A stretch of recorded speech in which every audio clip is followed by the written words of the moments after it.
shot, and today's timing been provided to you by XCO.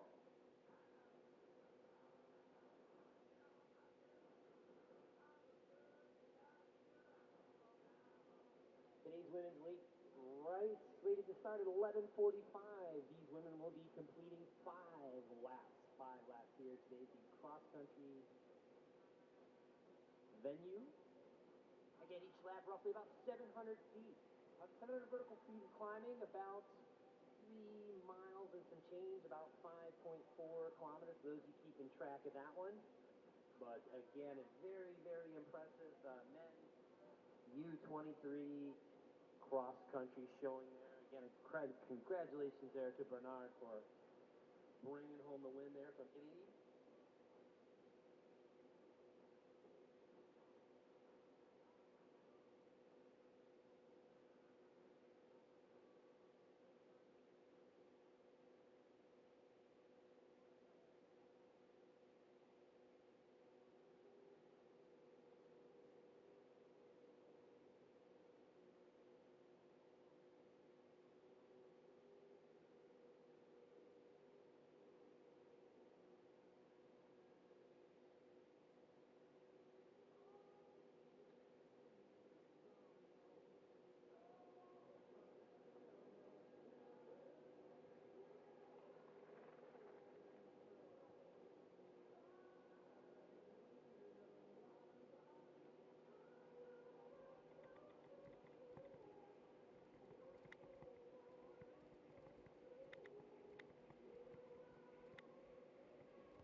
From Slovenia, Nina Hamoda.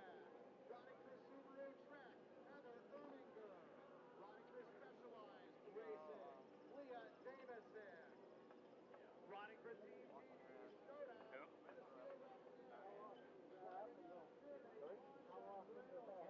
for Team Marina, Laura Turpin.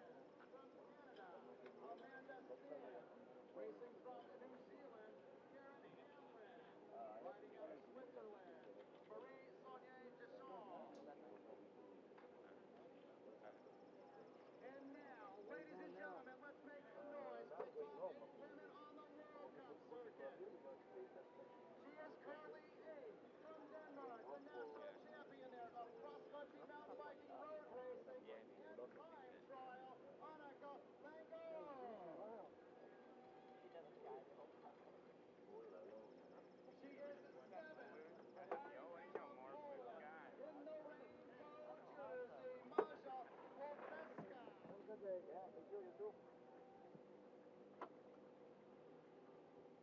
She is 6th in the World Cup standings, riding for Top Peak Ergen Race Team, the national champion of Russia, 2nd in the World Cup last year, a 2-time world champion, Arina Galentieva.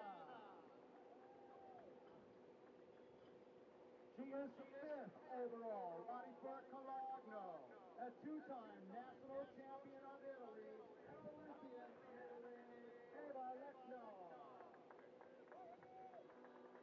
The national champion of Norway, riding for Specialized Racing, 2nd overall in the World Cup in 2009, Lenny Fiber.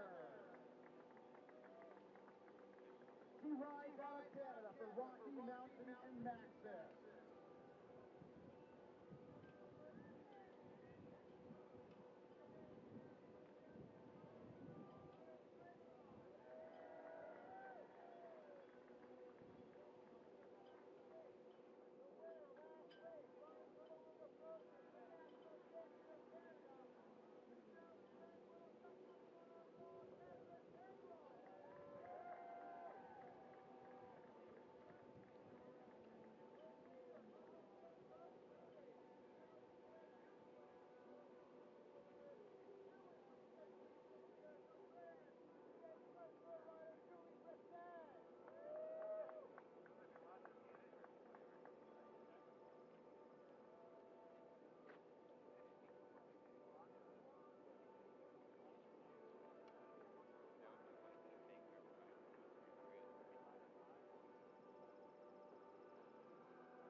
Again, ladies and gentlemen, good afternoon. Jonah DePasquale here calling the race with Larry Longo.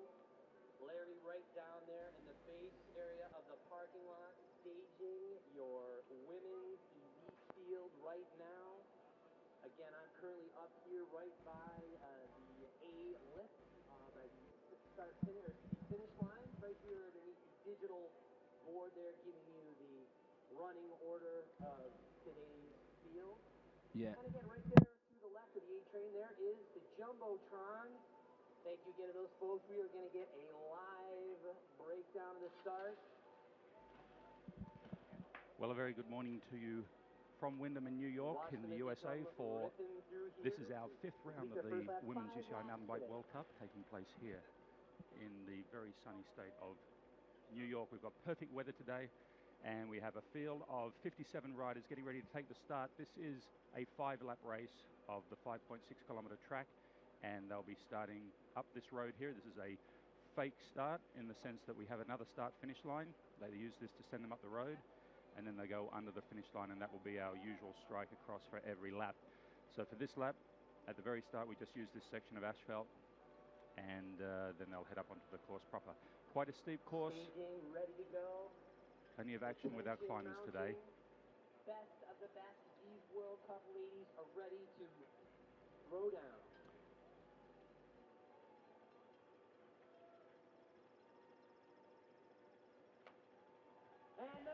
All right, the riders are underway now. This is our 5th round of the Women's UCI Mountain Bike World Cup. And I can see Natalie Schneider out there on the left, slotting in behind the wheel of Eva Lechner, her teammate in the Italian national colours. It's going to be a big day for Catherine Pendrell. She won here last year and she won last weekend. And she's trying to close the gap on the overall, which is 140 points between herself and Julie Bressette, the outstanding under-23 rider from France. So we got a lot in play today. Will the gap come down? 144 points, the gap between first and second in the overall. But it's a warm 24 degrees Celsius, 77 Fahrenheit in the US way of measuring temperature. And they do 5.6 kilometers. Here you can see this is the proper finish line. And we'll see this every lap from now on as they cross the strike. So there we see Eva Lechner once again out front leading, and Catherine Pendrell should be in there as well, but she hasn't had a great start. I can see her about 15th place there on the right-hand side of the screen. It looks like Georgia Gould, who's gone more to the front. Georgia Gould riding in, of course, the blue colours of the Luna Chicks team, the Luna Pro team, and she's riding plate number 18. Lissy Ursel there in the Austrian national champions colours, and she's moving up there onto second wheel, it looks like. So Lissy Ursel now into second place. It looks like plate number 21 there, Blaza Klemencic taking the lead. Now we did see that last week with Katrin Lerman taking an early lead, but it didn't amount to much. So there's a lot of talk about whether or not it's important to go out very hard and fast on the first lap in these races, or whether to wait your time and pull people back, as we saw a few other riders do last week. So they're making their way up the hill, and this is our women's round number 5 at the UCI Mountain Bike World Cup. Here they are switching back towards us in front of the cameras. A little bit windy outside. It did say that the wind speed was only 5 miles an hour, but it did be quite gusty to me as I came into the venue. Lines of cars up out on the road. The car park absolutely full here today, which is a great sign for the cross-country racing today. And of course, we've got the downhill tomorrow. If you're following us on mtbworldcup.com, don't forget that there's the Facebook tab where you can ask us questions and keep track with the racing there with live timing and all sorts of other info on the riders and their profiles and the teams and so forth. As we see now, Lissy Ursel at the front of the race. We don't see that very often since she won the World Cup title a few years back. But there she is there in the Red Bull helmet, and she's in front with Eva Lechner second, Blaza Klemencic there in third, Julie Bressette taking up position in fourth. There's the yellow number plate of Lenny Byberg in fifth, and it looks like one of the Luna Pro riders sitting there in sixth. As I mentioned, Georgia Gould a little bit angry after last week, having 2 crashes and rolled a tyre. She was leading the race. She got third here last year, so she's very, very keen to have a big result here in the US. See some taping there on Eva Lechner's knee. And we can see now Bressette now trying to make a move on these early leaders to try and set the pace. See if the other riders have noticed that. But there we see Julie Bressette moving up to take second place. All right, joining me in the studio this morning is Willow Kerber from the Trek World Racing team. And Willow, this is your first race back since we found out that you're pregnant, 4.5 months in now. It must be kind of weird sitting here and watching a race and not being out there with the girls. Yeah, it's a bit weird, but I'm just taking the positives from it, which bring back all the desire to race again. next year and just how much fun it is and the energy. I mean, I get nervous watching the start, and I'm not even in it. So. Now, you did a couple of laps of the course with your fiancé Miles Rockwell yesterday, and what did you notice about the course compared to last year where you raced and got 6th there? Well, yesterday it was a little bit wetter, but now with the sun out and the wind overnight, I think it might be a bit drier in the wood sections, but with it a little bit slippery, I think you can actually go really fast if you're a good technical rider and make up some time. It's not particularly a technical track, but if you're comfortable with speed, you actually can gain some time on the downhill. Did you notice any significant changes to the course from when you raced it last year? I actually didn't. To me, it seemed about the same, but there might be a section or two that came out, but mostly it ends up being a pretty good climb to the top. It's broken up a little bit, but when you're riding so hard, it ends up seeming like one big climb and then a decent downhill. I saw quite a few riders out there all week doing some of the technical sections, practicing them and so forth. Natalie Schneider and Eva Lechner really do take their time to learn all the lines. Do you think that's a big advantage on this course? It certainly seemed to have helped them in Champery. I think it could be.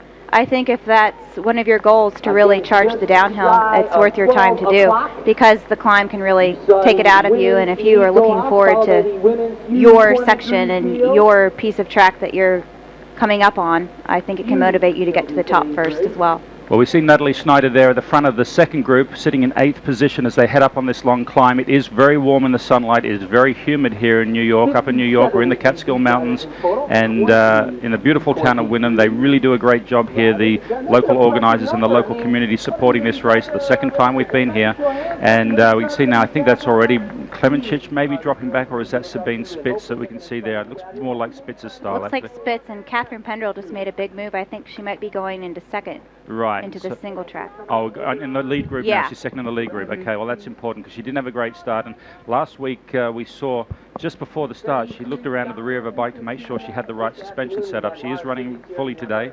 Was only the second rider in women's cross-country racing to win on a fully last weekend. But she said she did a race earlier in the year. I think it was one of the pro cross-country races where she had the wrong setting. So she had it too soft, and she forgot to flick the switch. So she had one little look around to see she had it. I'm sure she checked it well and truly in advance this time around. But a great result for her last week. She's won here before, and I think she's very, very keen to cut back on some of those points that Julie Brissett has in front of her. 140 points is the gap between first and second in the overall. So we're coming up to 6 minutes. We're expecting about an 18-minute lap. It's going to be a 5-lap race, and that will take us right to the 1 hour and 30-minute mark. Race a little bit long last week, but better than too short. But it's also another good point that some of the riders have been making, Willow, and you can speak from experience, obviously, is how do you back up from a World Cup last week coming straight into this? And for some of them, they did the World Marathon Championships the week before that. The leg fatigue, a big factor? It can be. I think it's helpful to realize that you're all in the same boat. Like everyone raced the week before, so you can't panic if you're a little tired. Most everyone's going to be a little tired, so just relax and do your best to recover and just bring it on race day. So how you do your recovery, everyone's got their own recovery regime, and this is probably such a key factor for these riders racing back-to-back is having a similar routine that they use, that they know and they can trust. You can see now Pendrell going right up to that second wheel, as you said, and now going to the lead, and she's got Brissett right behind her, Lechner trying to go with them, and Lizzie Ursel now dropping back to fourth. So that looks like where the main action is going to happen is between those three women up there, and will Lechner hang on because she does often start fast and fall back. So for those of you that watched the Tour de France, you got a real smorgasbord of cycling today. You've watched the Tour de France in Europe and as well here in the US on Versus, and now you can watch the freecaster coverage of the women's cross country, and of course later today 2:30 p.m. Eastern time will be the men's cross country, 8:30 in mainland Europe. So a lot of cycling for all of our fans out there who are really having a great summer of cycling, it has to be said. We do go into a bit of a break after this for World Cup cross country racing. We come back in the Czech Republic. There is a test event at the Olympics, Olympic course in London that won't be covered by us, but have you heard of many people going to that one, Willow? I haven't. I know that they were able to ride the track, I guess it was after Dalby. So I think a lot of people were happy with that, so they wouldn't have to do an extra travel back to Europe.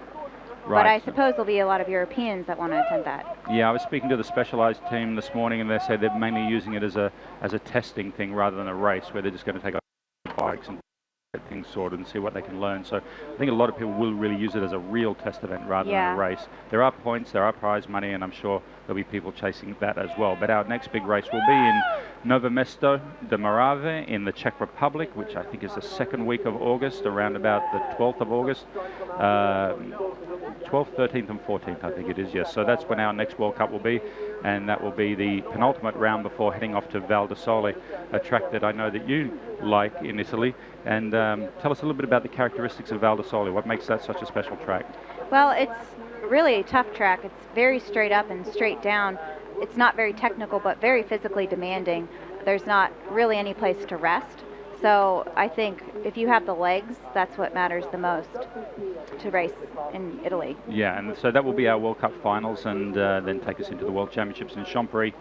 And of course, Natalie Schneider, the winner there last time around at the World Cup. But it's always a different thing at the World Championships. You're technically racing for your national federation. Some riders find that they have different mechanics than what they're used to, working for them in the feed and technical zone. So it is a slightly different feel, the World Championships, but of course we'll be bringing you that on Freecaster as well.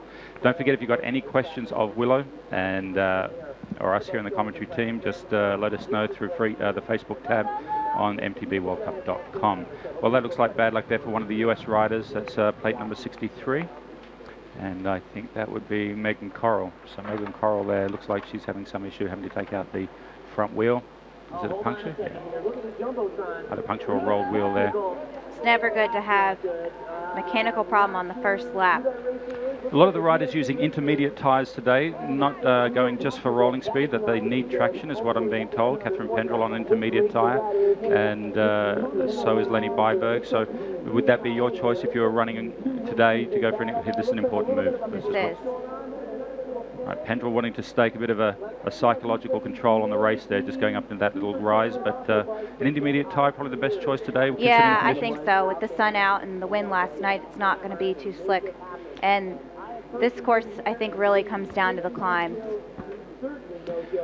All right, there's Lenny Byberg. We're just talking about her. And also riding with Specialized, the yellow number plate today should be Leah Davidson, a little bit further down the order, but she'll be there. Missing, of course, is Ren Cheng Wan. We haven't seen her since she won in South Africa, and I think she got another podium in Dolby Forest, finishing 4th. Check with the team manager of Specialized today. She wasn't expected at this race. She may well turn up at the Olympic test event with the Chinese Federation, but we do expect to see her towards the end of the season. She tends to cherry pick. She's not so much worried about the overall. This looked like Emily Batty going through on the 2.9er as well. She had a great result last week, finishing 7th. That was great. But she starts off a little slow, and then she starts to pick up a lot of people. I saw she picked up 7 people on 1 lap, and that was quite an impressive ride last week, her career best. 11 minutes done. We're still working our way up through the climb. This gives you a little bit of reprieve on the climb here, this little loop here. A little bit. You can take a breath and get ready for the next steep section. Or if you want to attack, you work the transition while everyone's resting, yeah. So, as I said, we were at the VIP function last night, the community here really rallying around this event, and I'm really happy to see the car park so full this morning. It means that a lot of people who saw this event was successful last year but didn't make it out have now made the trip, and it's great to see. Back now with our leaders, Catherine Pendrell, Julie Bressett, plates 1 and 2. These are the riders of season 2011, and Pendrell's the one on fire right now, having won last week. And Julie Bressett, she had that awkward crash on the La Beatrice section of Mont Saint Anne, a race that she didn't do last year at the World Championships because she was injured in a training camp. And she seemed to be a little bit rattled by that. It's very difficult at a young age when you're leading a race, you're up there with a chance for a win, and you have a crash, throws you off your rhythm, and you don't have the years of experience of dealing with that. It's probably the first time she's ever had to deal with that situation. I thought she fought back very well, but it wasn't her day. You watched the race, didn't you, on Freecast last week? I did watch the race. Yeah, it was a pretty exciting race. Georgia Gould up there leading, crashing twice in the same place, and actually there were plenty of crashes in that race. There was a lot of crashes. Every lap someone was crashing on that section, so that was it quite was a pivotal section. Yeah, and it was a pivotal section with you at the World Championships last year as well. It was. No, I really do love that course. There was a lot of action, and but we should see our leaders not too far from now. We'll see how they're going, but plenty of action 1 and 2, and then after that we should have Eva Lechner leading the next group, and hopefully Georgia Gould should probably still be in that group last time they went through. Now this is Warszawska's teammate. I think that's probably Davidovich going through there in the orange. Maja Warszawska not having a great race last week as the world champion on the course where she won the world title. I think she would have been disappointed with her 18th place, and hopefully trying to make some amends today. This is the feed zone. It's not a double feed zone like we saw in Montserrat. There are two distinct feed zones here, and that means the staff are split up. Each of the teams and federations have to split up their staff, mechanics and soigneurs, to cover both of the zones. Pretty sure Catherine wanted to go into the downhill first, which is right around the corner that we can see, with her full suspension, and try to get a gap on Julie. Julie's also a really good technical rider, even though she had a couple crashes last weekend. She's very talented. She's a good technical rider, and but I think you're absolutely right. If you can control that descent and get a bit of a gap, the corners are tight, you can get a bit of a gap where the rider behind cannot see you, and that gives you a slight advantage as well. It does, because when it comes to the climb and the second place person is looking in front, it's an advantage to have them feel like there's a bigger gap maybe than there actually is. Now, you chatted to Catherine before the race. How did she seem? She seemed great. She wanted to win, of course, but acknowledged that there's many hungry women out there today. She's such an upbeat person, always positive, and a great ambassador for the sport. And any time that I've caught up with her, she's always been beaming and philosophical, and even if she hasn't had the race that she wanted, she's still very magnanimous and talks about the other riders and how well they rode, and she really is a true pro. I spoke to her after the race last week, and even that little crash she had on the straight where she was all on her own, and she was just mocking herself in a way, saying, well, you know, I was just trying to have a bit of fun and hang the bike out on the last lap and enjoy myself, and that sort of stuff can happen. So here we are. This is the descent that we're talking. We can see them cross back and forth here on the ski slope. They go into the forest and pop out again. It's almost like one of those Scooby-Doo cartoons. You remember those when they used to come out the different door and then they come back out again? And you didn't watch Scooby-Doo, did you, Will? No? No. I didn't have a TV. Yeah. These are those chase scenes and the ghost be in front of Scooby-Doo. Yeah, right. They do this back and forth here, and it's pretty cool when you've got a good field coming down. You see a whole bunch. If you're a spectator in this spot, you can see quite a lot. What you see is still quite wet in that. There's a lot of seepage from the mountain. Yeah, there's a couple little bogs, so they actually might look muddier when they come across than the track is. Right. It's only from one or two spots where they picked up the mud. And here we can see them sort of switching down through this open slope. And it's also a good spot for some of the teams. They go here and they can take some time splits and be able to relay the information at this bottom section. So we might see that a bit more in the men's race when there are plenty more teams out there. We have, as I said, 57 starters in the women. It's over 80 starters in the men at 2:30 this afternoon. We're coming up to 16 minutes. The under 23 men were clocking 16 minutes 30. 16 minutes 30, and so we're coming up to about that time now for the women. We do expect them around 18 to 18 and a half minutes, so we'll keep an eye on that. And of course, once they come through after the first lap, we'll be able to see all the time gaps back to the other riders that aren't on shot, and we'll be able to let you know how the top 20 is doing, and of course live timing will keep you up to date. And there's a lot of people following that with their iPhones and their mobile devices, not just sitting in front of the computer, but keeping track of it from all over the place.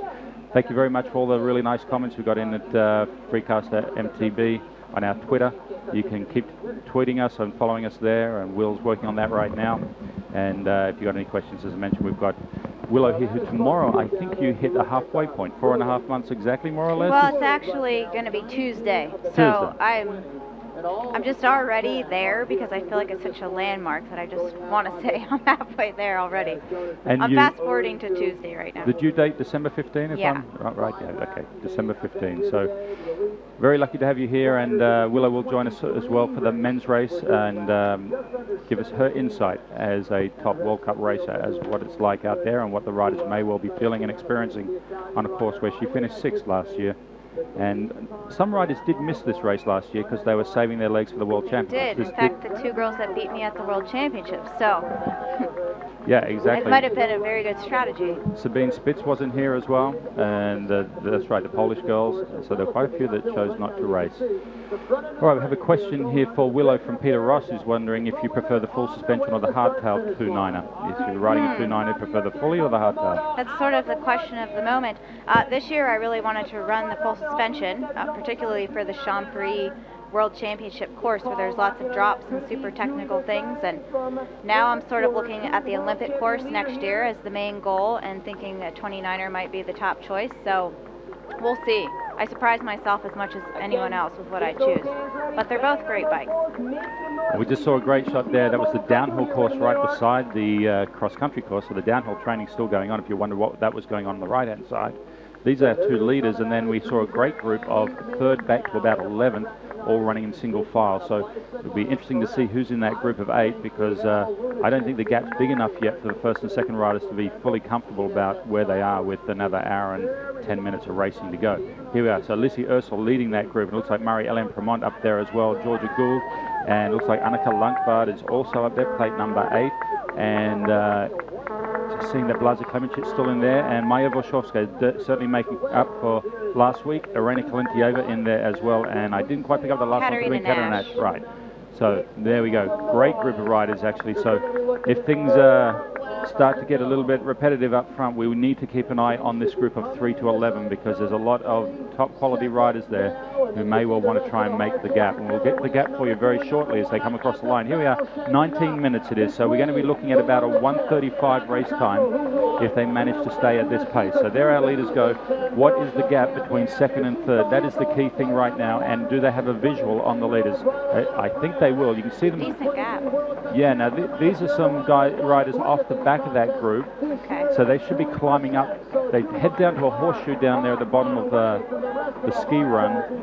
But yeah, it is a pretty decent gap. You're right, Willow. I think it's going to be out past 25 seconds. So here they are going through feed zone 1. We did see feed zone 2 earlier at the top of the climb. This is feed zone 1.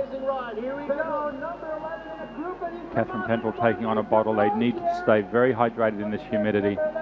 They will be there we are, 40 seconds it is. 40 seconds the gap now. Yeah, that's quite a lot.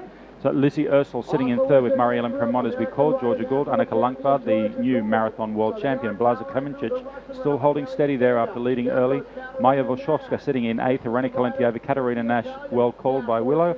And then we have Eva Lechner just a little bit off the pace there, about 8 seconds off. So she has dropped back.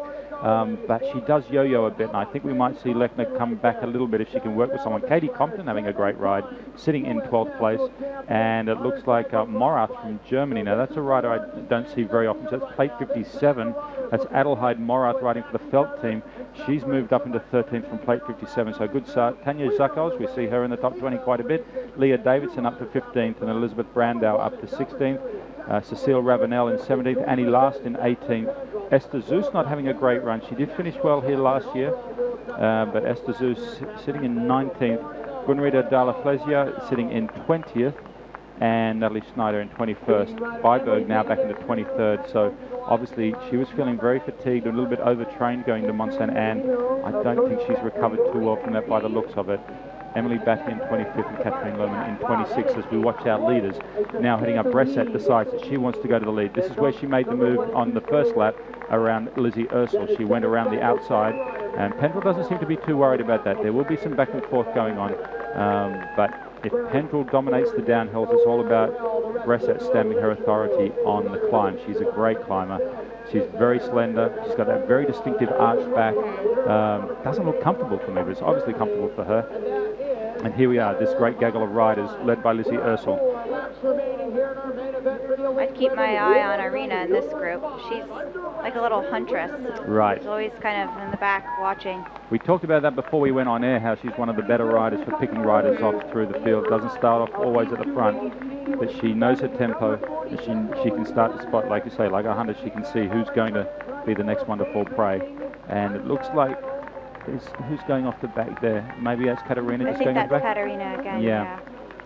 So Lizzie Ursel was the World Cup winner back in 2009, and she finished in Schladming. It was in Schladming in Austria that she won the World Cup finals. Yeah, I think she won 3 World Cups that year. Yes. And she was also the winner of the Junior World Cup back in 2003 when that was first started. So yeah, she's won 3 World Cups in her career, and she was 5th here last year, so she does like the climbing here. She is I know, she passed me like crazy on the last lap on the climb. I was like, oh, okay, fine. You can have it. I'm saving for next week. These two look very comfortable to me. Like, neither of them looks like they're above their limit. No. So Yeah, I think we'll see them swapping back and forth and just maintaining that gap, 40 seconds over the next group, and then just be watching each other to see how they look on the second last lap, maybe, and maybe even down to the last lap. So they just need to get through this lap, the next lap, lap 2 and 3 before they start getting into the business end of the bike race. A little breeze there, giving some respite to the riders when they come out of the forest. It is, they had 4 inches of rain here last week, which was their summer total. So they had a lot of rain last week.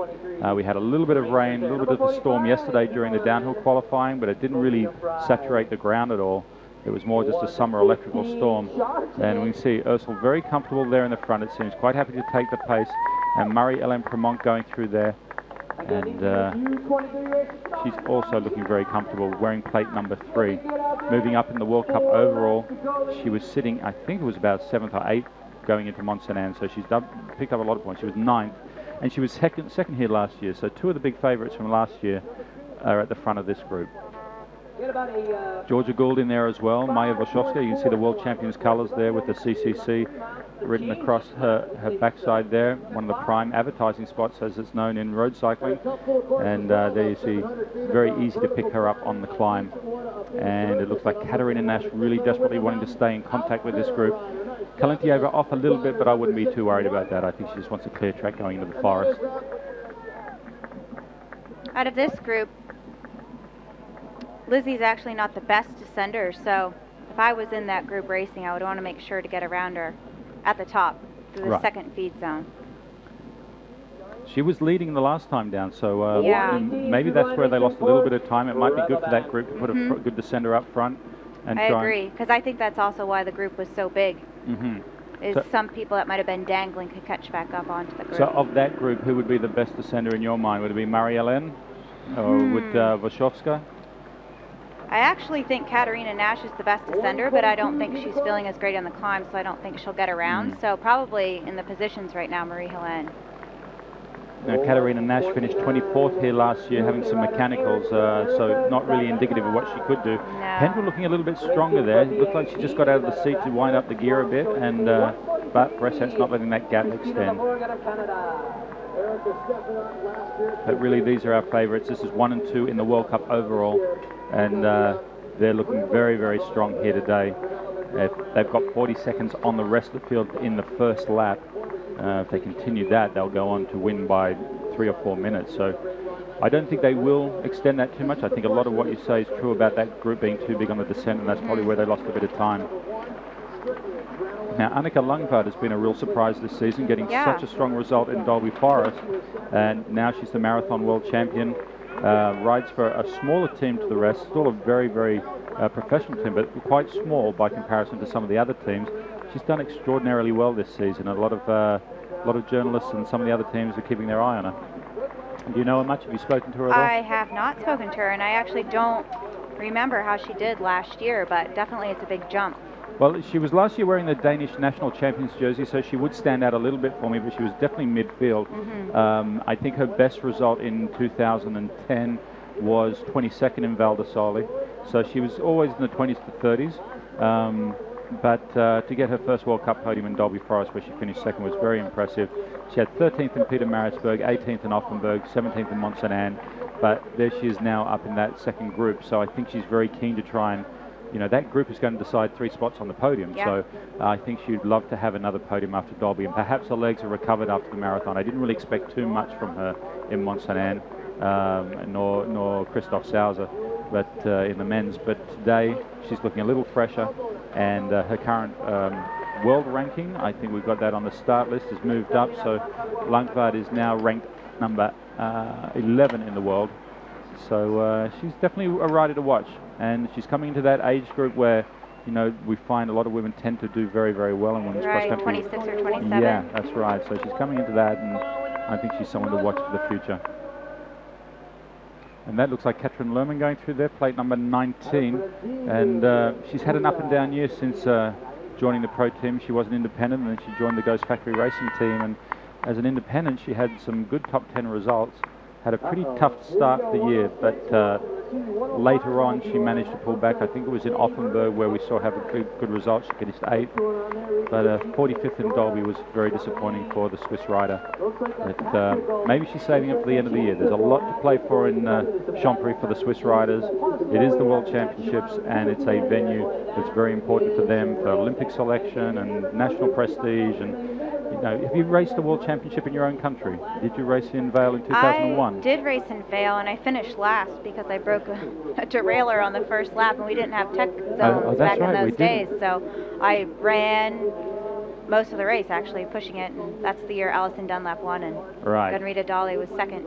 But you do notice it when it's in your own country, just the way the spectators get behind you when you're wearing the national colours, and it is a big deal. But that was a very difficult year. That was September 11, and it was a very, very difficult year. America suddenly became an island, and it was very difficult to work out whether some of the international teams were going to be able to leave. It was hard to know if we should even race or not, but in the end, I think it was good, Yes, yes. The sport was victorious and not the others. So 29 minutes will be coming up on the clock very shortly as they're working their way up through this climb.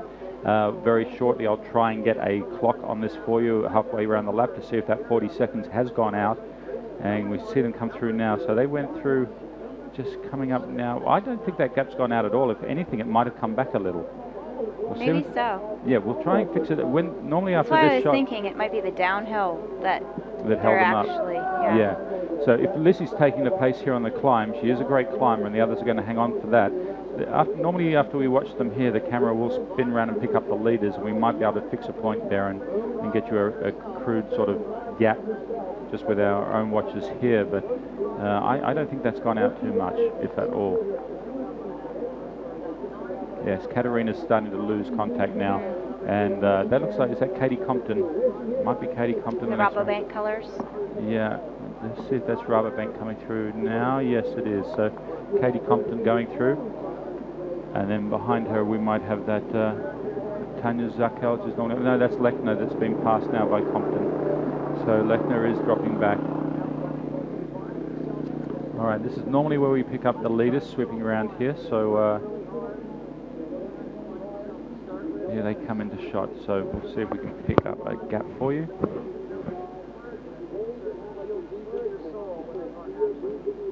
But absolutely perfect weather conditions for racing today, and no rain forecast for the rest of the weekend, which is the good news for everybody racing today and tomorrow. Yeah, it seems like the downhillers want a dry track here. Yeah, it was looking a little bit dubious yesterday with the shower. It actually shut down the chairlift, and the qualifying was delayed by an hour. But racing did get underway, and it didn't really affect too much. But this course, there's a lot of red clay here in Windham, and that can make for very difficult riding. So fortunately, we're not having to deal with that today. Through the second feed zone go our leaders, and I'm trying to keep track of the timing here, and we'll see if we can pick up the next place riders and get a fix on it for you.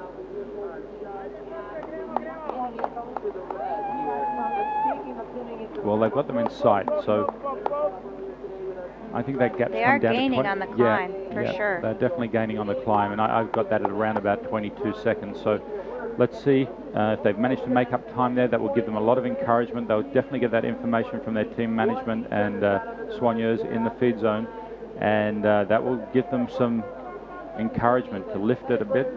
It looks like Cyril Lagneau there, the Lafayette team manager, checking to see where his rider is, which would be Cécile Ravenel. And of course we have the under 23 women that always start a couple of minutes after the elite women, and we'll start to see them mixing it up, and they are easily identified by the number plate 100 or higher. So there's our next. It looks like Gunrita in there behind Eva Lechner as well, and Tanya Urakova I think is in there as well. So that's a good solid group, but they are a little bit out of contention unless one of them bridges over to that big main group. Yeah.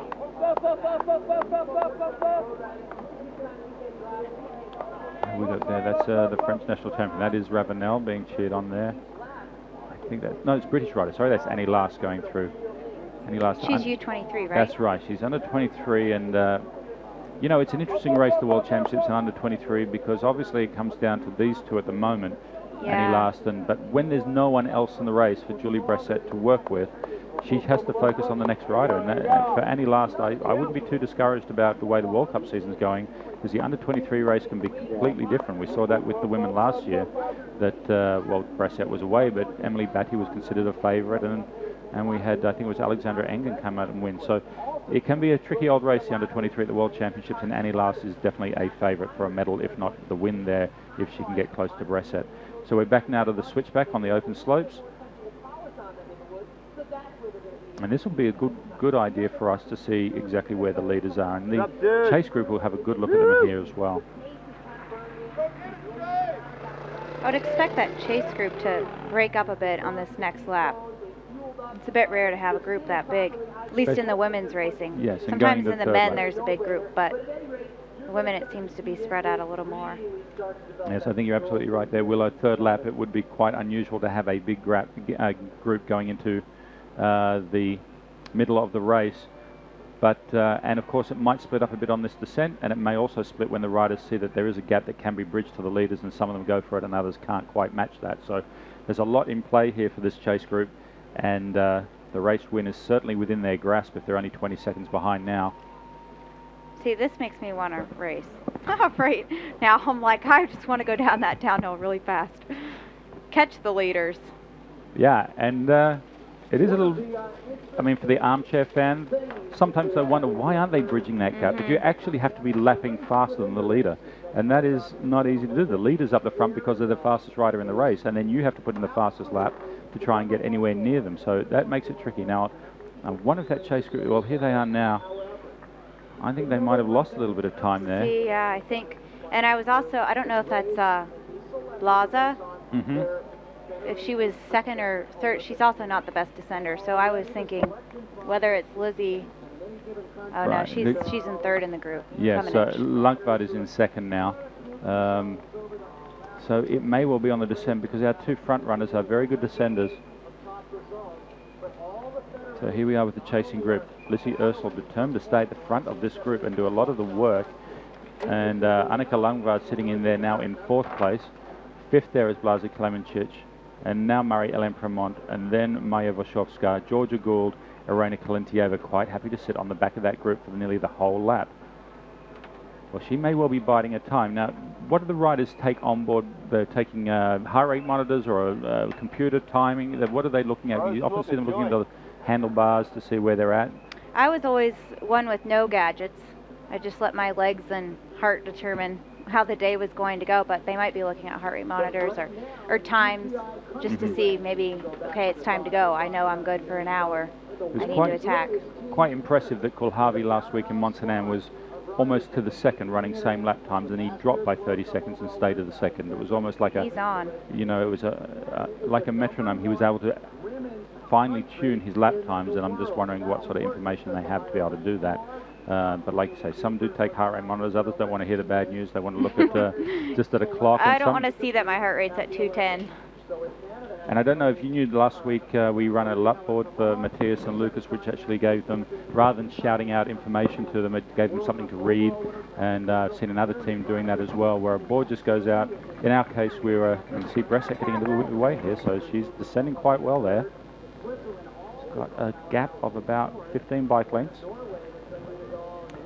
So it would actually give them their position by saying P4 or whatever, and then the gap to the next important milestone, whether it was 1st, 5th, 10th or 15th, and it just gave them an idea of where that next milestone was in the race. And tried it last week and they found it really useful, so we're going to have it again this week. But information is key in a race. You can sometimes feel a little bit lost out there, not knowing exactly where you are and whether you're losing or gaining, and where you're gaining. You might be gaining in some sections and not in others. Now we can see Pendrell trying to get back onto the wheel of Brasset there. And again, we see Lissy Ursel leading this chase group. Now, if they come around in 38 minutes, it means they're pretty well lapped. 38 minutes 10 means that they would have been clocked on for exactly the same sort of lap. But remember, they had the slightly longer start, and I guess that would probably have added about 20 seconds coming up that road there. Marie-Helene is now in second, so it looks like she's trying to make some moves. Push along second in the chase group, yes. So that means she's got past Lunkvad. There you can see her going through Klemencic and Voshovska, Gould. Now, George is normally a pretty good descender. I thought she might have tried to make a bit of a move here. It also depends how tired you are too. If you're pretty fatigued from the climb, you're not that confident, maybe a little shaky going into the downhill. Yes. So really it all comes down to having a great day and having it all come together. But if your technical skills are there, it is a good idea to make the most of it. We're only 38 minutes into it here this afternoon. Yes, if you're definitely a little fatigued from the climb, it can make your upper body a bit weak and not keep the front wheel straight, and next thing you know, you're off the track and losing a lot more time. So our leaders go through now. They've gone through in 38 minutes, so it's about right. I would say that they've just run about 5 seconds slower the second lap, 5 or 6 seconds slower, because we did have that odd start coming up the asphalt road. So keeping it nice and steady, and be very interested to see the gap, because it was definitely down to about 20 odd seconds through the second feed zone. If it's gone back out to 40, it means that our chase group is definitely losing a lot of time on the descent, as Willow picked up on lap 1. So maybe Marie-Helene can push that on now if she gets to the front and on the next descent. I think it's going to be bigger than 40 this time. We don't have a running clock, but we'll see as soon as they cross the line. They disappear out of shot there to our right, down to a hairpin corner. It's quite a fast grassy run down to the hairpin turn. They had to pad some of the artificial snow making machines down there. They were afraid if it got wet that some of the riders might slide out on the bottom and run into some poles and so forth. Yes, definitely gone out. Well, that's amazing, because we really did have them at about 20 seconds through the feed zone. Oh, that's frustrating. I'm frustrated for them. 20 seconds to 104. Yeah, that's a big loss. So unless they're able to change their descending, it could well and truly be over for third place, or for any of these riders to get up to the front too. Unless Kalentieva makes a bit of a late charge in the last 2 laps. They're heading out now on lap number 3. 2 laps completed. Katarina Nash has now got onto the back of that group. Now, you did say she's a good descender, so she's picked that up there. Marie-Helene got second here last year at the World Cup. Yes. So she can definitely ride this course very well. Yes. And of course, this is Bressett's first time here after being injured. She hasn't been here before. And Lenny Byberg hadn't been here before. So some riders seeing this for the very first time. Maya Wojcicka, another one of those. As we see them come through now, we can pick up for you that Ursel did lead the group through with Marie-Helene Premont in 4th, Langvaart in 5th, Klemencic in 6th, Georgia Gould in 7th with Maya Wojcicka in 8th. Irene Kalentieva still within a couple of seconds of those riders.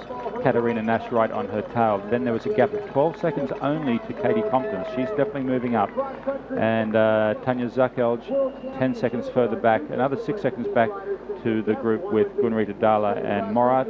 Leah Davidson in 15th, holding steady. Eva Lechner dropping back from, well, 11th to 16th now. Annie Last has moved up a spot, as Esther Zeus still sitting in 19th spot. So a couple of movers there. Katie Compton is definitely one to watch if she can get onto the back of this group. And Katie's strengths would be what, Willow? I mean, she's obviously a great cyclocross rider, we know from that. But on she's a course a good like descender too, which probably she's making up time catching this group, descending maybe on her own with a little bit of space to go her speed. But, you know, she's just all around strong, and when you're having a good day, you're having a good day. I think she was 4th in Italy, the World Cup last year, so she definitely has the capability of being on the podium. And I think the podium's up for grabs in this group. Yes. Yes, there are 3 places on the podium to come out of this group if they cannot get up to the leaders, and having seen that there was a 40-sec gap. Well, there's some of Maya Wojcicka's fans there. Polska, of course, is Polish for Poland. That's great to see. Gone to a lot of trouble there. So that's not only for Maya Wojcicka, but also for Alexandra Davidovich. And just wondering if Anna Shafranec is here as well. But Magdalena Zadleka is here. So quite a few Polish riders to cheer for. Actually, Davidovich isn't here, so it's only we've only got 2 Polish riders here this week. It looks like, yes, only 2. So 2 of the CCC riders. Once again, Julie Bressett leading up this climb. She's quite happy to do that. We see now the Pendrell, though, wants to take her. Yep, she's taken her on the outside, around the right-hand side, and has gone to the lead. This is a lot steeper than it looks. I can tell you that. It really is, yeah. The speed they're going up there is quite impressive. This is actually to the left there, the steepest part of the track. It's a As short you get off spot. this straight here, it's just a short little grunt up there, yeah. And it looks like the legs were fresh of Pendrell as she came off that. And we see the downhillers going over top of the cross-country course there. That happens in a couple of places on the track. There's actually a shipping container that they go under on the descent down towards the finish that we actually had to ask the UCI to pad because they were coming in so fast and sliding to their right, and they could have connected with the edge of the wall of the container. Yeah, so a pad sounds nicer than that. Yeah. So there we are. This is our group now of, it looks like 7 riders. And just looking back to see where Katie Compton is to Katarina Nash. Not in view there, but Marie-Helene Premont quite happy to sit there with Lissy Ursel. But if she stays there, she needs to go to the front for the descent and really pick up the descent. Otherwise, this group have got no hope at all of getting up to the leaders. Annika Lundgaard sitting there in the virtual 5th place podium position. Right behind her, the world champion, Blaza Komicic after that. And we can see now, it looks like Georgia Gould trying to get around Kalentieva. Kalentieva had passed her. Well, it's looking a little bit slower out there on the grass. Maybe that's just perception, but... This is also a pretty steep yes. section. Yeah, it is. It looks flat, though, doesn't it? It does. It really looks flat, but that is really, really steep. Walked up that yesterday, and yeah, it's a very, very... You got a sweat on just from walking up there. It's really, really steep and goes into what they call, I think, Sandy Hollow or something. That's some name of the course. As we pick up our leaders, probably coming out of the forest here with 44 minutes coming up on the clock. That's virtual race half distance. Maybe just a little bit under. I'm a bit excited about the shorter races. I tend to be the one that fades in the last lap. So looking forward maybe to the hour-and-a-half mark. Do you think it's actually bringing about a slightly different type of rider, because now the courses, because the lap lengths are only around about 5 kilometres, you can't get these long sustained climbs that we used to see in the old days, as well as being a shorter length of 1 hour and a half, not up to 2 hours. Are we going to see more power-based riders as opposed to the mountain goats? Well, I think the same riders are at the top. I think it might just make for a little more room mixing it up who's at the top. Like, instead of the same person winning weekend to weekend, there's a greater opportunity to mix up the, the top 5 there on the podium. Yeah, well, we've definitely seen some surprises on the podium this year, with Annika Lundgaard being one of those, and definitely a lot of mixing it up. So that could well be the case, and the end result is more exciting racing for the fans, and that's good for everybody. And I have to say, it's been really impressive this year, Will, seeing the amount of downloads from the Freecaster broadcasting cross country. They've really jumped up dramatically, so that could be a good sign as well from the form of racing. What do we have? What's our best download number so far this year? Wow, over 100,000 downloads from the Peter Maritzburg World Cup, so that's really impressive. And we've got to thank the fans and those of you who are watching us now on a download and not watching us live. It's really important for our sponsors as well for the sport, because as soon as we start getting up around the total for the sport, downhill, 4-cross and cross-country up around about 500,000, I mean, they're the sort of numbers that a nightly news broadcast likes to get. So, I think it's been really, really exciting to see the development of this live broadcasting, the downloading, and the fact that the numbers are growing every week. So 100,000 for Peter Maritzburg. I think the last time I saw Dolby, it was around 85,000. So they're all very solid numbers, and a big thanks to our fans who are tuning in. And they're tuning in from all over the world at all different times. We get all sorts of messages from people watching at 3 in the morning from some parts of the world. And of course, it's prime time now in Europe. You're watching this after watching the Tour de France stage, I'm sure. If you're a road cycling fan like most of us are, it's been great watching the Tour. And here we see, that looks like, was that Leah Davidson? No, the yellow number plate there going through. Is that Lene? Yeah, must be Lene moving back up. No, it's Leah Davidson. Leva, yeah. Yeah, Leah Davidson has moved up there on Everlechner, so I can't see. 14th place, maybe? Yeah, Lenny's down to 21st, so Davidson's up to 15th and is now the lead specialised rider in the race. And so just looking outside after Katie Compton, we had Tanya Zuckels go through, but Leah Davidson holding their steady there at 15th. To see if there's any big moves. Emily Batty's moved up 3 spots, and Byberger's moved up a couple. So Natalie Schneider dropping, unfortunately, down to about 24th. So not having a great run there today for Natalie, but I think she's probably got her eyes set on the second half of the season. I did notice that in the chase group, Marie-Helene had made a move to the front, so I'm sure she wants to try to get to this downhill. Yes. See if she can make up some time. She's been getting information about the gap going out. She wants to do something about that. We see that rider we saw earlier that had the front puncture, the American rider Corral. She's actually out of the race now, it looks like, or so far back that she'll get pulled on the 80%. But otherwise, we've had everyone come through. No other DNFs at this point, which is all good news. So back again with our leaders. A really interesting race of, I think, mental strength here, psychology as well as fitness, taking the lead in different parts and showing each other that they have the strength to win the race.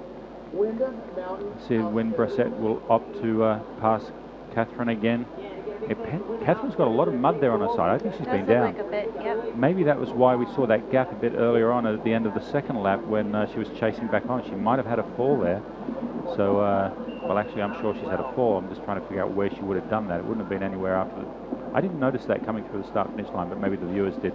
But definitely a fall to the right-hand side for Catherine Pendrell, and that might explain that gap we saw on the descent. 48 minutes, 15 seconds. We are now definitely over the halfway mark in the women's 5th round of the Mountain Bike UCI World Cup. And riders going into a little bit of a summer break. Some have got national championships coming up, and others probably do some smaller rides, but the next big races really are in August, mid-August. So some riders might take a chance to have a bit of... What would you normally do in this situation, Willow, if we presented with a 3 or 4 week break? Well, for me, next week would be the national championships, so I'd race that. But usually, thank you, usually every summer I take 2 weeks completely off the bike mid-season and refresh, gear up for the rest of the year. That seems to work for me, so everyone needs to find their thing that works. Really, it's the confidence that you know you're doing the right things. You're not questioning yourself every day.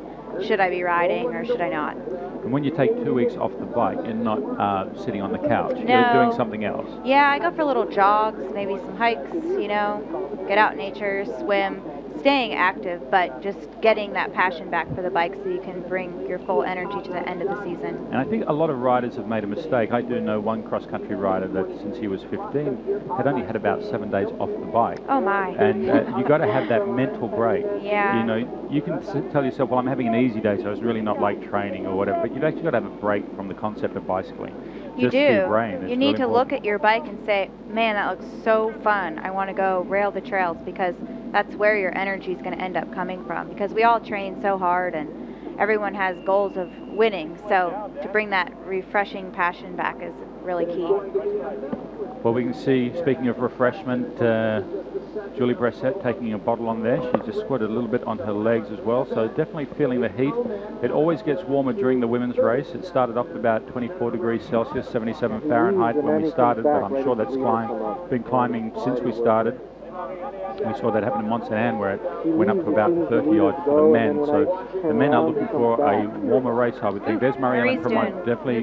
Yep, she's gone to the front and now starting to gap. So that gap looks like it's reduced again. So they're climbing better. And I think Marie has an advantage here. She's going to go into the downhill ahead of this group, so she could pull back some time on the leaders.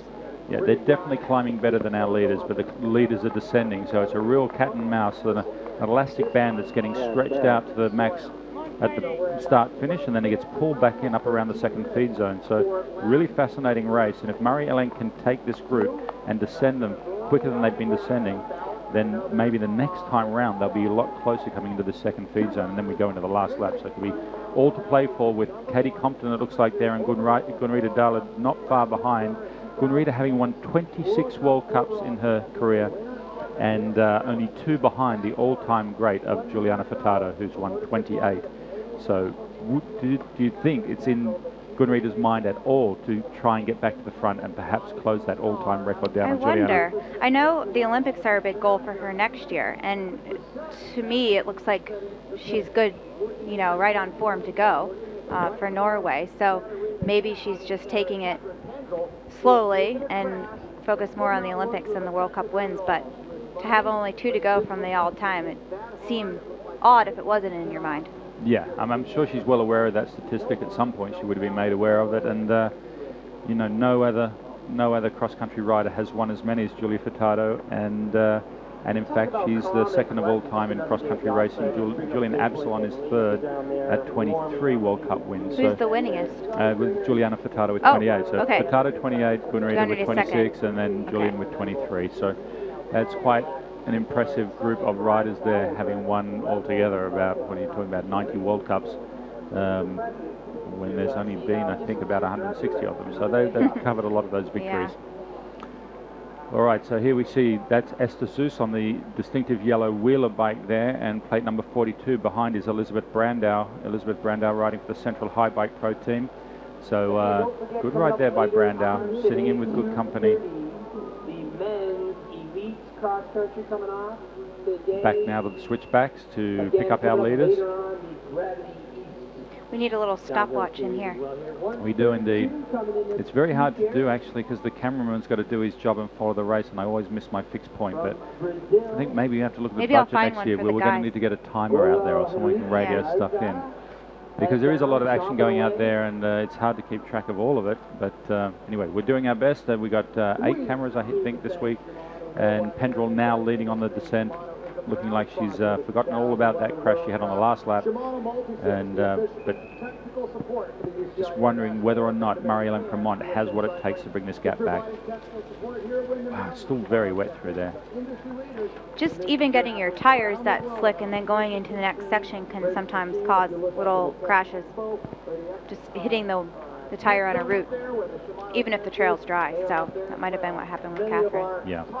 If you're watching us through a Freecaster MTB, switch over to mtbworldcup.com. You've got a lot more resources there. So mtbworldcup.com is where you can watch the Freecaster broadcast. You don't lose any of that, but you also get a lot more information, live timing, profiles on the riders and teams, and of course you can click through on our Facebook tab and ask us any questions. We've got Willow Kerber in here, finished up the season 2010, number 2 rider in the world, one day before starting round 1 in Pietermaritzburg.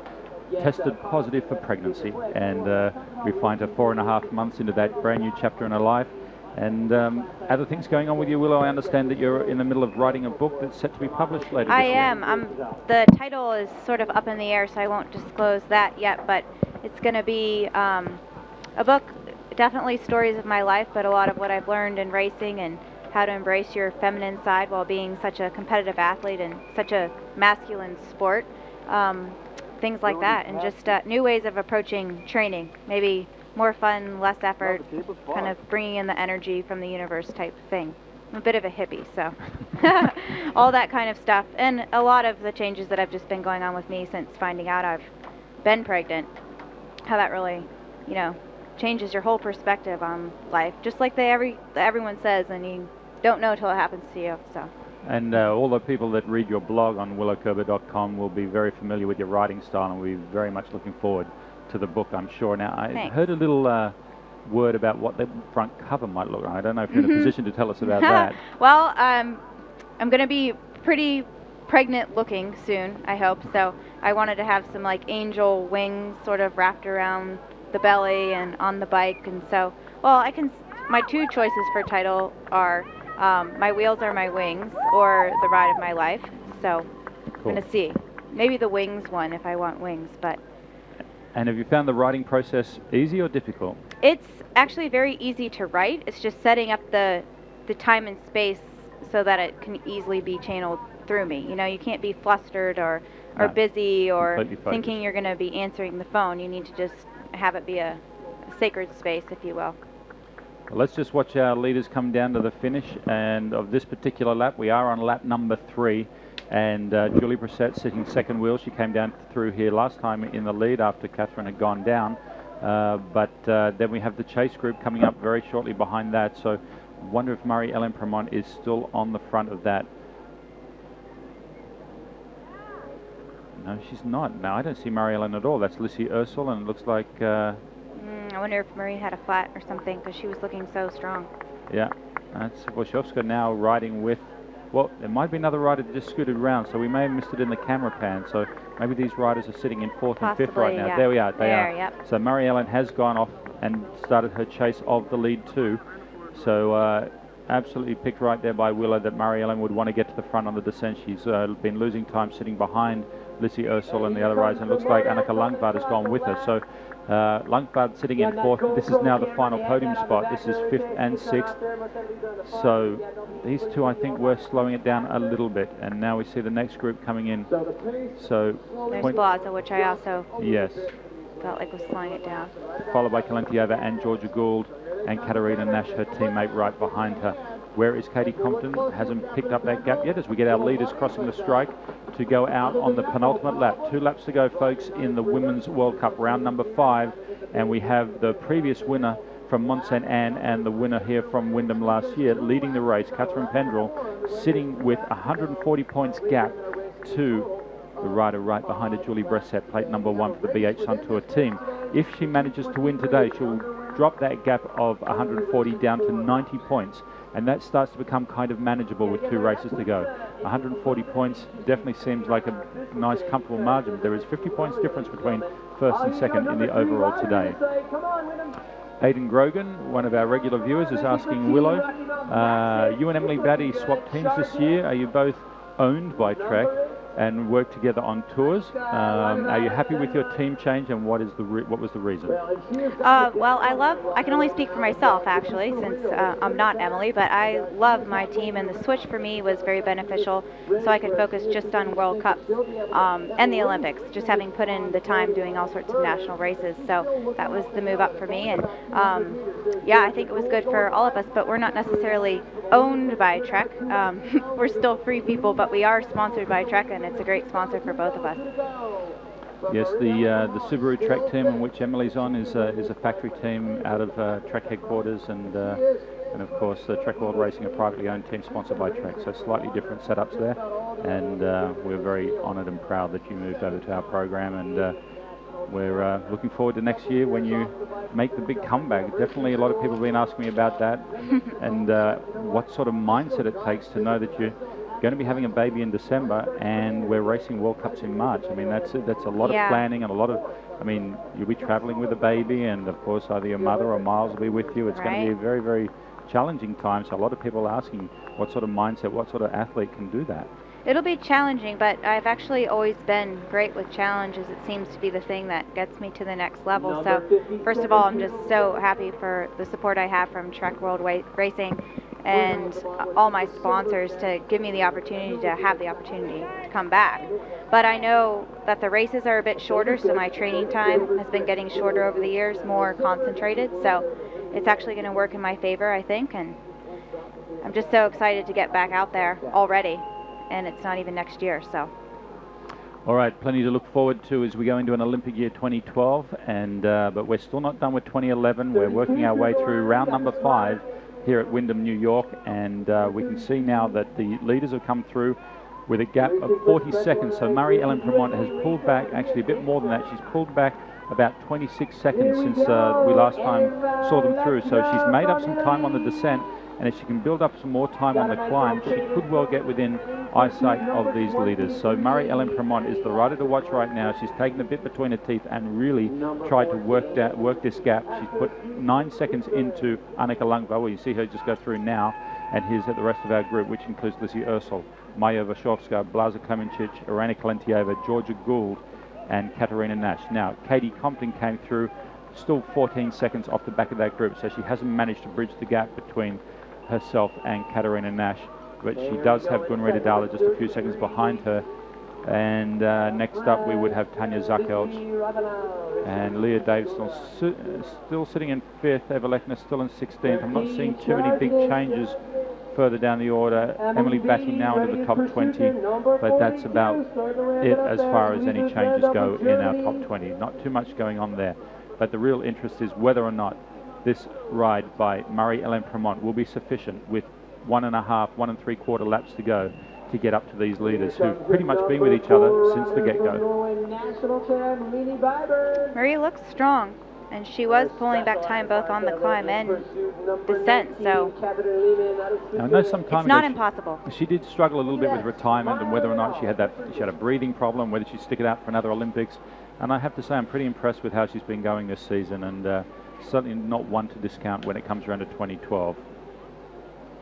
So don't forget, we are covering the next 2 World Cups after this in cross country in the Czech Republic, our first time visit to Novo Mesto, and then we'll be going to Val di Sole, which is a course you either love or hate, to be honest, amongst the cross-country riders. It's a very, very challenging course. It does suit some, and it doesn't suit others. Now, Marie-Helene has got a good view of the leaders now. She's come onto that climb, so that will give her a lot of energy and incentive to try and chase down the gap. And but don't forget, the World Championships are the last big event of the year for Freecaster.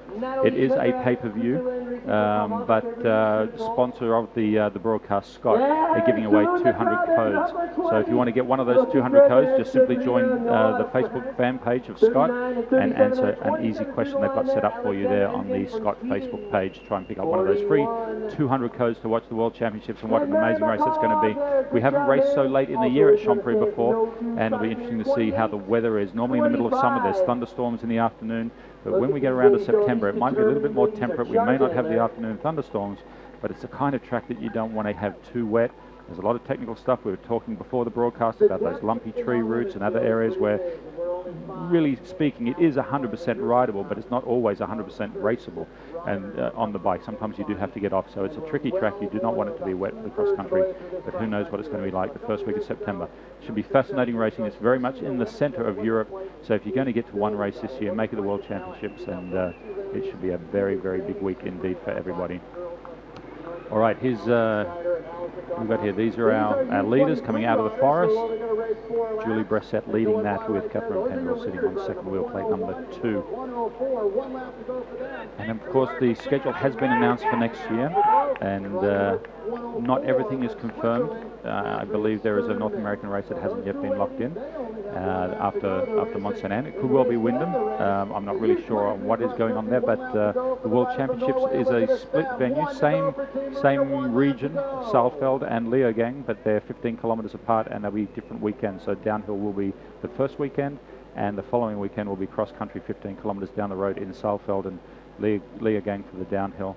And I believe the trials are with the cross-country and the 4 crosses with the downhill. So that's the first time that's ever happened in the history of the sport. And in fact, that'll be my 23rd World Championship. Wow, we know you like that. Yeah, I should like that one. She'll be a lucky one. Maurice? That gap is coming back. She's got them in sight. Yeah, she has got them in sight. It's hard to pick without the clock, but I would think that is not 1 minute, and it's definitely not 40 seconds. No. So, and Langford's going with it. To her credit, that the Danish rider is doing very well sitting there in 4th. 47 and 46. Catherine Vipon from Canada, 46, number 47. Well, I thought Katarina Nash was looking a little bit off the back of this bunch earlier in the race, but she's managed just to stay within 3 bike lengths all the time, not right on the I think she has time to recover on the descent, just because there's actually no chance for her to pass this big group, so she can get it together and so have some energy.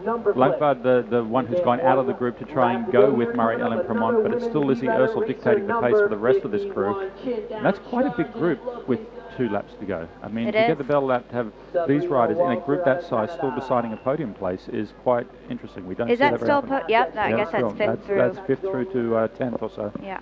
So, and now we can see that's Katie Compton with Rita. So they know there's a podium place just around the corner. Yeah. So there's incentive for them to get up there as well. It wouldn't be amazing to see Gunrita on the podium after. It would be. I'm rooting for her as a mom-to-be. And there you go. Someone who's been through the same thing that you're about to go through. And I didn't catch the number plate of that. I didn't see the number either. That might be Morat. That might be 57, actually, the German rider. But we don't normally see this high up in the field. So she's having a very good ride. In fact, she's the leading German, the way I see it. I haven't seen Sabine Spitz very much in this race. Anja Gradl sitting in 25th place, Brandau in 21st. So let's see where Sabine Spitz is. I wonder if she recovered from last week. It that seemed might like well she be had the a case. pretty big wreck. Yeah, I think you're right. I think she's probably a DNS. Is she on the start list at all? No, she's not on the start list, so I think you're right. I didn't actually hear the final result of those injuries, so she was not looking happy at the time and may have gone home to recover for the second half of the season. But Germany showing some depth in women's cross country at the moment, which is good to see. It's not all about Switzerland in cross country. Definitely is in the men's field. Quite impressive there that they had a meeting with 13 riders to tell them they all had a shot at the top 3. So 13 doesn't go into 3 very well. And it'll be very fascinating to see just how that National Selection Committee chooses their riders for the Olympic Games. A lot comes down to the first 3 races of next season, which are Peter-Maritzburg, the 18th of March, quite early start to the season. It's about a month earlier than we were there this year. And then a big gap until we get off to, I think it's La Bresse, and there's Val di Sole is quite early as well. All right, our leaders going through there with only one more time up this climb for them. And we'll see if Marie-Helene pops out of the forest. There she is.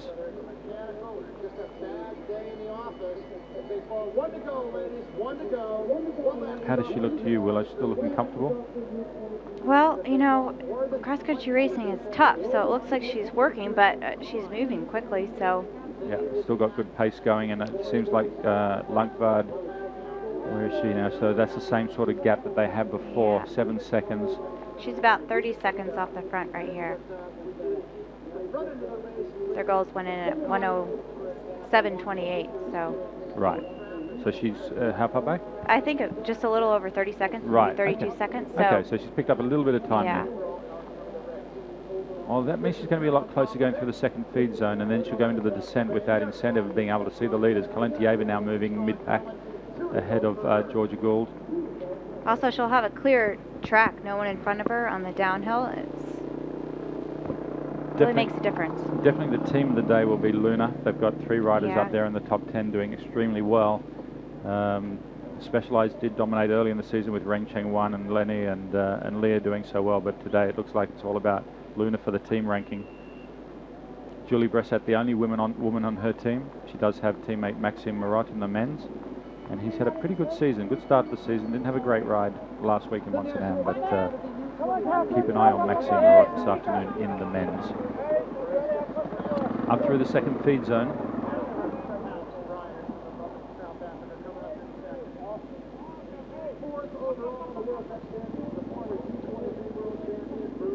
I remember when the tech zone came in, I was a bit old school and not really in favour of it. It used to be this thing of mountain biking was backcountry riding and you had to be self-sufficient, and was taking a lot of that technique and skill away from the riders. They didn't have to worry about having to work on their bikes, but it actually hasn't been the huge revelation that some of us old school people thought it would be. It's actually been quite good for the sport, and it means that when you fly a long, long way, that your rider's not out with the simple mechanical. Yeah. And it became very expensive for a lot of the teams to be at the races, and then to lose a shot at a race because of something that was out of the rider's control. Well, now we can see one of the under 23 riders getting in the mix there. That's the yellow and green rider off to your right. We don't worry about that, but Marie-Helene Premont, I think that gap stayed pretty much the same there, just over 30 seconds. Based on their World Cup standings, I am talking about Catherine Fendrell and Julie Bissett. They were side by side, head to head. Langvaard looks better than Marie up this climb. Yeah, I think she has closed that 7-second gap down. She'll get onto a wheel, but I think Marie-Helene might get away a little bit on her on the descent. But let's see, it's now really 3 groups. We've got the lead group of 2, a middle group of 2, and a chase group here of 5 riders. Sorry, Will, you were trying to interrupt us. What was that? You had something there for us, Will? You were going to say? Yeah, I was just saying. Exactly the same spot. Okay, all right. I think people are just enjoying the racing. Good, all right. So, but don't forget, you can join us on Twitter and Facebook if you do have a question of Willow. We will be here for the men's race starting at 2:30 Eastern Time, which is 8:30 in mainland Europe, 7:30 in the UK. And for the rest of you, I think you probably well know when that is, but it's about an hour and a half from now. Just a little over an hour and a half from now will be the men's race, but we're working our way through the penultimate lap of the women's race. They'll be coming down the descent. Actually, we're on the last lap now, are we? This is penultimate basically lap. A lap and a half. I've been hearing the bell out the door here, but that's for the under 23 women, right. Probably. Yeah, that's what it is. So we have finished 3 laps. We're on the 4th, and they'll be coming around to get the bell. Been hearing that bell. When they stop giving the under 23 women's race to start with the elite women, I'll be a lot happier. That's really confusing. Is that going to change next year? We're reviewing it. This is a work in progress, but definitely the men have their own start, and but it is kind of confusing for not only our cameraman but for me, and I think if you were in the lead of a women's race and you came around and there was a lap under 23 rider crashing in front of you, that can really mess up your race and it had nothing to do with you. And I think that's my main concern about it, is that a race that has nothing to do with the other can have a big impact. And, definitely. and you can't really be pulling those women out. They have their own race going on and they're following their own 80% rule. So I think it's really commendable that we have racing for under 23 riders, and it's certainly seen a growth in numbers. But it's just a scheduling issue, and definitely with a triple or a double discipline event, it's hard finding the time in the schedule. But I know the UCI are trying to explore that. Some venues, the sun is out until 9 o'clock in the evening, so they could even have a later race. They could start after the men and still get their race Friday. Yeah, well, there's juniors and there's all sorts of stuff, and then it also comes down to the marshals and a lot of other people that have to be worked during that time and timing, and so these triple races get very complex with the scheduling. But you know, we've discussed it with the UCI, and I know that they're looking into it, and they are also trying to find a solution. But this is how it is for now, and so if you see any of those number plates with 100 or more, that, like we see now in front of Catherine Pendrell, will be a rider getting lapped, and that rider's been very courteous in moving out of the way and letting those two leaders of the elite women's field get past safely and cleanly. Yeah, because that really can affect the race, actually, because now Marie-Helene is coming up, and who knows if that girl has time to move or hears her, so that's right. It actually can be quite a factor. And that's why the 80% rule was introduced more than 10 years ago, to try and clean up the field in front of the leaders so they weren't passing too many lap riders. I mean, back in the early days, lap riders kept on going until they were fully and completely lapped, and that was often lapped by the first 10 riders of the field, and they did get caught up in traffic. It was confusing for the TV camera shots. So we almost have a similar scenario now, and I think they'll work that out. Catherine getting a bit of a gap there on Julie as they go down the descent, and this is coming in to get the bell, so it's coming into the real business end. Crunch a little climb up here after that descent, go into the forest and descend out the other side. There's a tricky rock bit in there. Yes, lots of slippery. It's very shaly, the rocks here. They don't always stay in position. It's very loose and very, very tricky riding in some of those forest sections. We're looking back now to pick up. There's Marie-Helene going into the forest. I don't know, with one lap to go, that's quite a good lead now for the leaders. This could well be a battle for third now between Marie-Helene and Annika. I'm quite impressed with Annika Lungvard's ride after last week, where she finished well outside after having raced the Marathon World Championships and winning those in Montello in Italy. But now she finds herself in a position where she can once again get on a World Cup podium, as she did in Dolbu Forest, getting second and surprising a lot of people. Well, actually, when you look back through her races, she's been building up towards that. And I think she's riding a Fuji. I'm not quite sure if that's right, but I'm pretty sure she's with the team that have been running Fujis in the past. Anyone from Denmark listening and give us some background on the equipment that she's riding, we'd very, very much appreciate that. Because she doesn't pit out of one of the pro pits, so it's very hard for us to find her just before the start and have a chat. And but we will endeavour to do that a bit later in the year, and perhaps try and get some more information for you on this up-and-coming rider of the 2011 season, Annika Lungvard.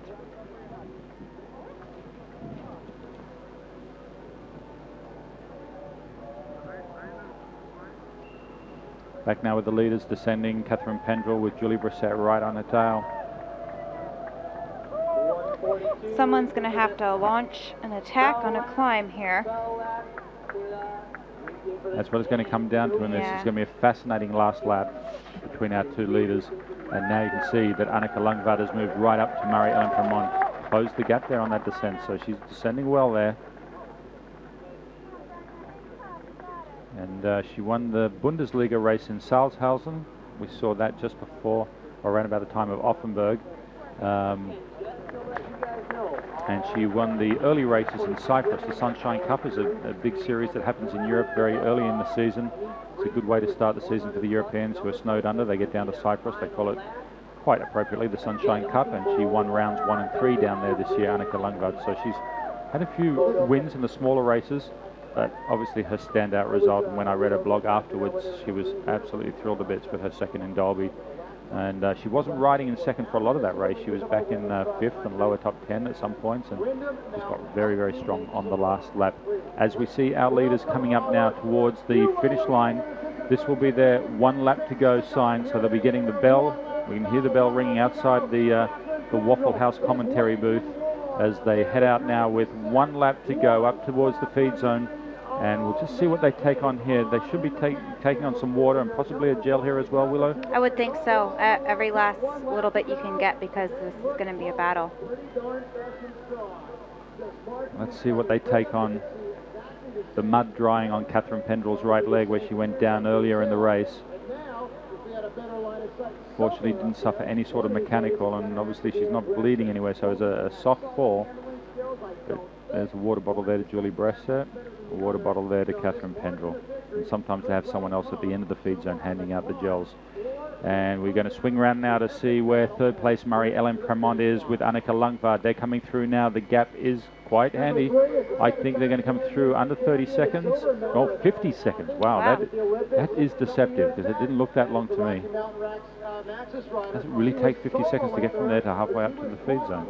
I guess it must. It's a long, long shot.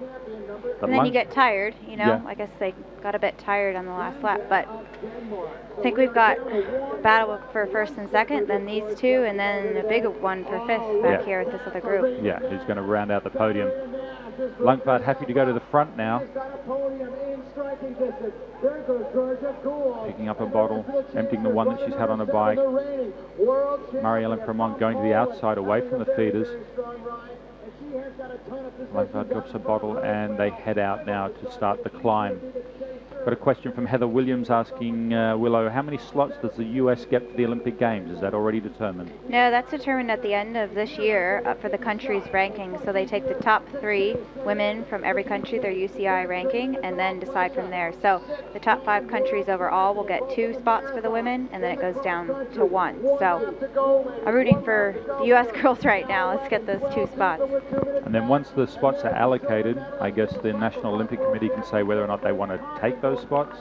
Right. In some cases they have their own internal qualification system. I've seen that before with Norway, where they've said only Gunrita was of the caliber, and so even though they earned 2 spots, they only took 1, and then they have reserve countries that are waiting down the list hoping for that to happen.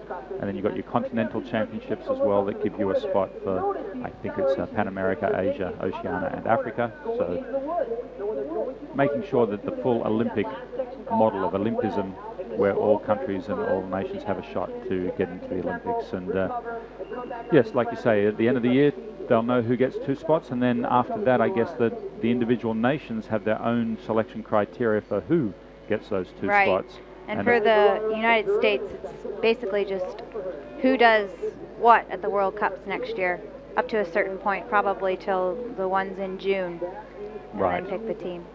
Right, so and in other countries it's completely, they say you must get a top 3 in a World Cup, otherwise we will not consider you. So you must be in medal contention. We don't want you there just circulating. Others are much more about development and getting all the riders over there that they can. So it's an interesting time for mountain bike cross country as the selection procedures start to begin and the rankings get sorted. Now we can see the Luna girls going to the front of this chase group. Yep, Katarina, the one that's been on the back, is now finding maybe her been very smart. Yep, so she could have well just been saving energy and staying out of trouble, and now she's gone to the front with Kalentieva sitting there third wheel in this chase group. And as I see, they came across the line. They were 25 seconds behind the third. Was it second, third and fourth Lungvad and Premont. So 5th place they came through 25 seconds behind. But it did include, of course, Katarina Nash, Georgia Gorda, Irena Kalentieva, Elizabeth Osel, Maya Vashovska and Blaza Klemencic. Now it looks like Gunrita Dahl has moved up past Compton, and she's into 11th place, 20 seconds behind this chase group. So she's the next rider that could join. But right here you can see a lot of under 23 riders getting into the mix now, but the ones you're watching are on screen, the 2 middle riders, Catherine Pendrell and Julie Bressett, going up the climb. And I think Catherine's been quite happy to lead up this climb nearly every lap. She's been leading most of the race, really. She has, yes. Up and down. Yeah. So it'll be interesting to see whether that's Bressett saying, well, I'm quite happy to sit here until the very last and then I'll make a go of it, or that's Catherine feeling stronger and just wanting to keep the pace going and not get caught by this group we can see now. And it's Lungvad who's moved away from Fremont, so maybe Fremont put too much energy into that chase. Possibly. And wow, that's a great ride by Annika Lungvad, our new marathon world champion. Christoph Sauser, he was the men's marathon world champion, right? Yes, and not for the first time. So great ride by him. And you know, he. I have to say, when I first started doing this commentary gig, that I was starting to think it might be the end of the Christoph Sauser era in cross-country racing. But he's put in some fine performances in the Olympic format over the last couple of years.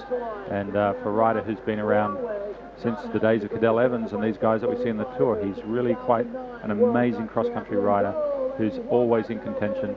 And I think even though his legs might have been a bit flat last week after the race in Montello, I think we'll see him towards the front here. I think he had a pretty good result here last year.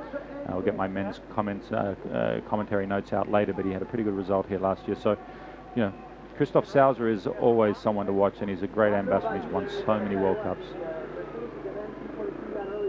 But yes, now he's a two-time marathon world champion. I mean, we might have sprint finish up the grassy Wow. last little gravel part. What a leg-zapping sprint finish that would be. Really, really tough. I think Catherine would probably like to get that over and done with before then, but She's not shaking Julie, though. no, she has not, and she's tried on several occasions on the descent and definitely on the climb. She just cannot shake Julie Bressett. Quite an impressive young rider, under 23 category leader, and as I've mentioned a couple of times this year, we've not seen that in women's racing where an under 23 rider is leading the World Cup. We've seen it in the men back in the 90s with Miguel Martinez and Cadel Evans, but never seen it in the women. And she's had 2 wins already this year in Dolby and Offenburg. She's second, Pierre Maritzburg, right? That's right, second in Pierre Maritzburg and third in Mont Saint Anne. So she's never been out of the top 3, and she's going to keep that record absolutely perfect. And of course, reigning national champion, reigning leader of the World Cup, and I think she's very excited about racing the World Championships later this year, a race she missed last year. 2010, she was on the podium. She had 2 fourths in Champrix and Houffalize, so she does like the Champrix course, and she had a 5th in Dolby in 2010. But prior to that, she really wasn't up in the top 10, so she's really made that big jump. She's still only 22 years of age, and when you can see the riders she's racing against, you know, are 10 years older in many cases, she's got a long career ahead of her.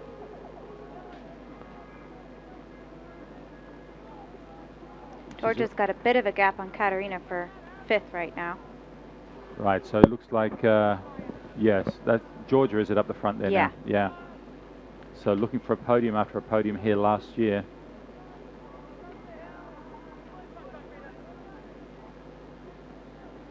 So when you look at this track, from what we're seeing, we're not seeing a lot of the technical content. How much technical content is there that we're not seeing? Well, basically everything you're not seeing is technical. So that answers that. It's a bit, you know, the cameras need to be out in the open field so we can get as much bang for our buck, but every time they go into the woods, it's either a bit slippery or rocky. There's a few little bridges. It's not extremely technical, as in, you know, it's scary or anything, but if you're taking it with speed, it can become quite challenging to hold your line. So yes, we had that question come in from Ayaz Cheme, who was asking if you thought this track was not so technical and what do you think of it when you have a course that's not so technical. I mean, the World Cup, it's quite good to have a bit of a mix of races. It's like a 7-course meal. It's good to have something that challenges the riders in different ways. But you like to personally see a lot of technical content? I do like a lot of technical content. Really, this is actually probably the climbers course of the year. That and Val di Sole, Italy. They both have the most climbing per lap.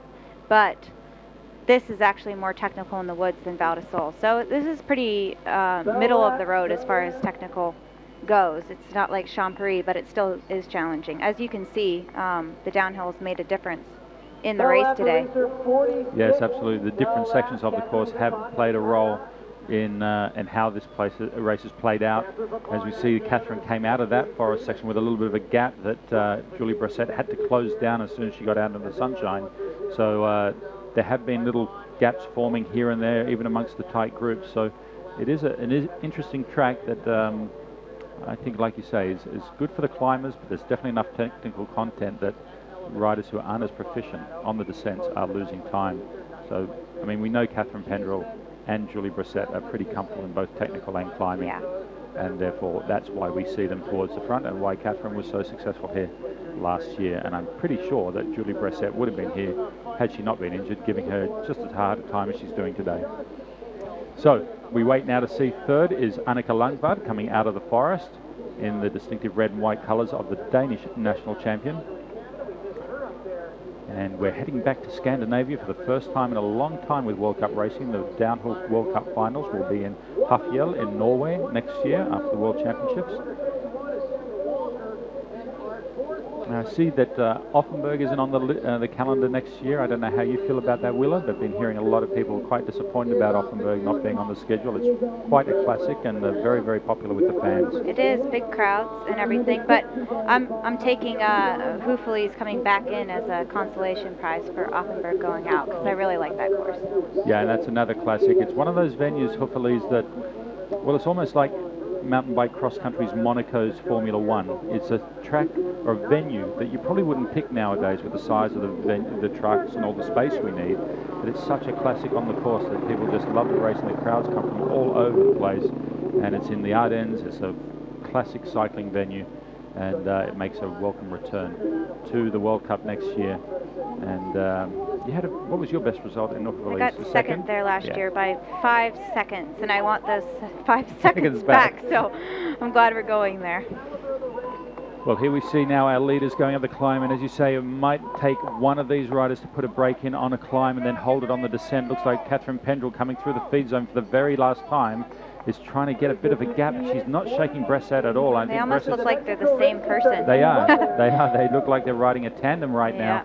And Brissett is absolutely sticking to Pendrell. Anytime that Pendrell tries to put a gap down, she tried to in the forest there before, and Brissett closed that gap down straight away. Now we see her moving to the side. What's going on there? That's she's taken a different track, and it looks like Pendrell's got a little bit of a gap again. Or is that just trying to take the other single track? Maybe she's she's back on again. Back on again. Pass. Yeah. So, well, it's going to be a fascinating descent if it's going to come down to these two descending into the arena, and they've got to go down to that grass hairpin corner and then fight their way up quite a difficult leg zapping grass finish. It comes to a sprint. I'm going to pick Julie as well. Really? Mm-hmm. Wow, that's well, in the interest of the Catherine Pendrell fans, I'm going to pick Catherine Pendrell. So we got one each on this one. We'll see how we go. As we see now, Annika Langvad still got that good gap. Now look at Georgia Gould has moved up. Georgia Gould has moved up towards Marie-Helene Premont. So this is third, fourth, and fifth you're watching. Good for Georgia. Yeah, she's going to round up. She's going to round up Marie-Helene Premont and move into fourth place. She's definitely got more zip in her legs. But look, and here's Kalentieva putting in her last lap charge. And she's got to be one of the greatest climbers in mountain biking. So I'm not surprised to see her do strong in the climb. I'm just kind of surprised to see it so late in the race. Georgia Gould now on the wheel of Marie-Helene Premont. That rider in front of them is an under-23 rider, so don't worry about that. Langvad is now behind the Shimano tent as far as the visual goes. But this group has now got stretched out on the climb, which I'm not surprised on the last lap. It had to happen, eventually blow apart. Yeah. There's Wachowska now passed by Gunrita Dahler, so that means that Dahler's probably up into about 9th place now. And that's Tanja Zakels going through, the Orbea GX rider from Slovenia. And the anecdote that always sticks in my mind about her is that she's had 2 fingers cut off in a threshing accident in a farm, so years ago. I guess not the breaking fingers, or maybe... No. I'm not really sure. Maybe they were reattached, but I do know that she lost some fingers in a farming accident, and it's the anecdote that sticks in my mind whenever I see Tanja Zakels. Yeah, well, now it's going to be in my mind. That's a little traumatic. Yeah, so we are now working our way through the final lap of the women's cross-country, round number 5 here in Windham, New York State, in the Catskill Mountains. It's a beautiful day, sunny, humid, and if you're just joining us now, don't forget the men's race is coming up in 1 hour and a quarter, and what a thrilling race that promises to be. We do not have Julian Absalon here. He's opting to miss out on North America to prepare for the World Championships. He wants that rainbow jersey going into the Olympic year, and he hasn't worn it for a couple of years, so I know that's his ultimate goal, forfeiting the World Cup lead to Yaroslav Kulhavi last week. Julie with a gap? Yes, it is Julie with a gap. Well spotted, Willow, as Julie comes through. Now it's either a gap one way or the other. We have been in that camera spot for a while, so it means that Catherine Pendrell hasn't slipped through without us seeing that she has put a gap in. Now, where has she done that, Willow? How has she managed to get that sort of gap on Catherine? Like I was saying, in those trees are definitely technical sections if Catherine had to put a foot down, which is totally possible. We see she had a crash at some point earlier. It is slippery, and when you're fatigued and it's the last lap and you're a bit nervous, any little bobble is going to cost you 10 seconds. So that might have been what happened there. Yes, and she would have been leading because she's been leading most of the way. She would have been trying to control it through there, and so that meant Bressett has had to go round her. Now, or are we like mixed up and Catherine has the lead? No, I'm pretty sure you've got that right. So it is tricky with the under 23s. There we go. Yeah. So there we have our leader going across the field now. So it's probably about a 7 or 8 second lead now. We'll see how they go up through this little climb here to the... Well, Bressett knows that she's got this victory. She can maintain the gap. You can see some excitement in her pedaling there now. She's out of the seat, just leaning forward and trying to get... Wow, she really powered up. This is a real tricky rock section. You need to hold your line through the woods here. It's slightly uphill, but very technical. Right, well, I think that Bressett looked a little bit stronger coming up through that climb. But as you say, they're into a technical section now, and when they come out of that, we'll have a good idea of what's going to go. It may not even come down to a sprint finish, folks, but if Pendrell can get up onto Julie Bressett's wheel, it will take her a fair bit of work to do that. And she's got to try and recover and be ready for a sprint. So maybe Willow's picked the winner after all, but we still got a bit of riding to go. 1 hour 33. Don't be mad at me. I'm just guessing. 1 hour 33 on the clock, so we're well and truly within target time for this race. And that means the men's race will probably be 6 laps, which will always gets confirmed just prior to the start, but it was announced last night. This is Julie Bressett now working her way down towards this wooden section that we see them on every lap, a little bit of rock, and then down towards the open arena for the finish. Past the Shimano banner here running parallel to the downhill course off to the right. Well, is that Pendrell there too? So she's really made up some time, if that is Pendrell. So she is on the full suspension, so that could be quite... No, it's not. It's okay. not. It's under 23. Yeah, see, it messes up her announcing too. yeah. That's a pretty good gap. Yeah, Julie it is a good gap. I thought we would have seen Catherine by now, so... Hopefully she's not having like a slow leak or anything, flat tire, which is also possible. It is possible because that gap has well and truly gone out now. There's Julie Bressett going down. So I don't know if she's managed to look back and she understands that this rider behind her has a plate of 105 and is not in her race. If she's hearing a bike behind her, she probably thinks it's Catherine chasing her down. And if she's not looking back, because we often talk about riders, why do they look back? Why don't they just focus on the road ahead? But sometimes you need to know that what you hear is what's really happening. And it's hard not to look back on the last quarter of the lap when you're coming in for a win. Well, you may well be right here. Let's see if she's got any mechanical issue. The tyres look okay to me. I think she's just she's lost it at a point where she hasn't been able to recover the gap, and now it's a matter for getting second. I think that's probably what's happened there. The gap's just gone out and she can't bridge it. Yeah, well, Catherine was leading the downhills for most of the race, so Julie might have just been waiting to launch her downhill attack. Yeah, I think she's played a very smart race, Julie Bressett, because she's coming around now to take her 3rd World Cup victory in her career and to represent the jersey and extend the lead by another 50 points. So that's bad news for the Luna team, but great news for BA Suntour. She looks as happy as anything to cross the line there to take her 3rd victory of the season and her 3rd victory of her career. An amazing, amazing season for Julie Bressett. Extends the lead in the World Cup overall, and the Frenchwoman congratulated by her team. What a thrilling race for her. She played it very smart. Didn't lead that much, as Willow said. She did sit behind most of the time. She's just had a little look over her shoulder there to see where Catherine is, and I understand from a lot of the French journalists that she's one of the most sportsmanlike people on the circuit and is very generous with her praise of her competitors. Here we see Catherine Pendrell coming in. Well, she'll be a little bit disappointed that it went away from her there on the last lap. We assume by some sort of crash. And she's definitely got the mud on her face and her legs to show for it. And there's Julie Bressett giving her a big hug. They definitely fought it out the whole day together. Not at all bothered by anyone else in the field. It really came down to those two. Fitting that they're 1 and 2 overall. It is indeed. Right now. It is indeed, and that gap now going out to 190 points, which is getting up close to a whole race victory. So Julie Bressett will start to feel a little bit comfortable going into rounds 6 and 7. And here's Annika Lundgaard getting her second best result, a second in Golby, and now a third in Windham, and world champion in marathon. What a great season it's been for this Dane, riding for the Eastern Jets, and yes, she's on the Fuji bike. So there is Annika Lundgaard just coming in ahead of Marie-Helene Cremont, only 5 seconds, and Georgia Gould just losing out in the sprint there.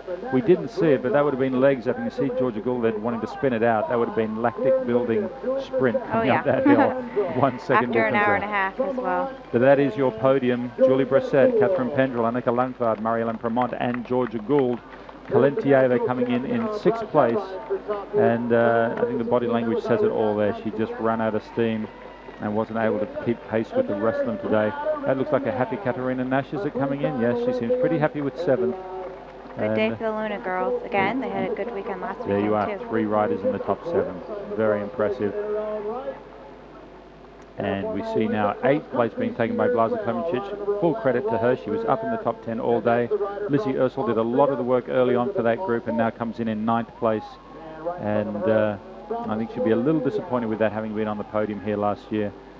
Taking 9th, and in 10th place, who's running it out? Gunrita comes in at 11th, so Maya Vashovska, the world champion, hangs on to 10th with Gunrita Dala in a solid 11th place.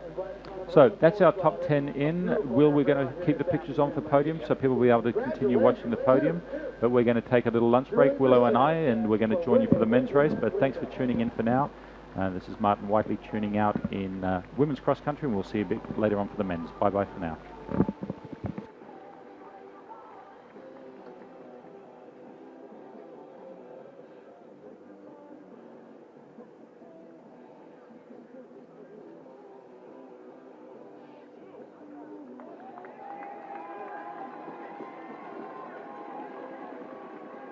A minute ago with the rider from Sylvania, Katie Compton. Nice job, Katie. Running for Rabobank Giant. Glad to see the finish line. She is the reigning short track national champion here out of Colorado, and she'll get to strut her stuff and probably pick up that title next weekend up in Sun down in Idaho. She is an amazing cyclocross rider, and I think the difference is that the cyclocross elite level for women, they race for about 45 minutes, and it is absolutely pinned for 45 minutes. So double that amount of racing, double that amount of distance, double that amount of intensity, and now Katie Compton is working that body up into shape and maybe thinking she's got an outside chance next year. The cyclocross is not an Olympic sport, and of course every cyclist dreams of being an Olympian, so Katie Compton's got those kind of aspirations. And so she's out working her ability to stay out there, stay on the rivets, stay on the gas for an hour and a half, an hour and 40. Which is what we were doing down in Mountain Brewery. Yeah, absolutely. Again, those of you that have raced cyclocross know how demanding it can be. So if you're able to do that, here we go, number 57 through the line. Solid ride for this lady from Germany, Adelheid Morat.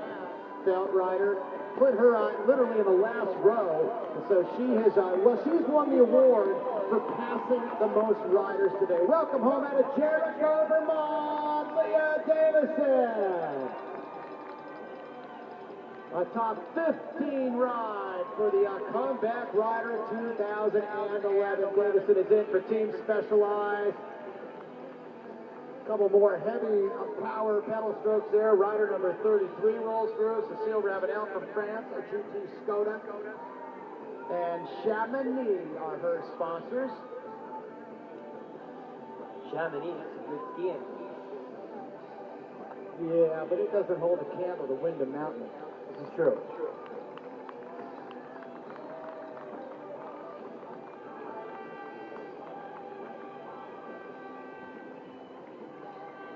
The Swiss reigning national champion, Esther Suss.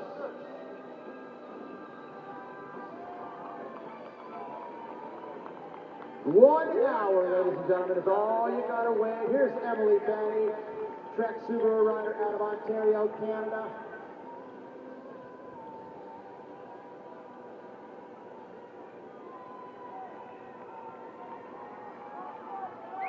Still building up that engine. Oh, how about this finish? Well, we got him hot and heavy coming at us. 23 is rolling through. She'll come in first. A couple of national champions. That was Annie Last. Number 5, the Italian national champion. Eva Lechner also rolling by. And the rider from Sweden, wearing bib number 27 today, the national champion of Sweden, Alexander Engen, also just passed. And both of them inside 21st position. The top American today, well, the honors go to the rider out of Fort Collins, Colorado, the 2010 U.S. Cross Country National Champion. Congratulations going to Georgia Gould. Congratulations to our race winner from France, your overall World Cup leader.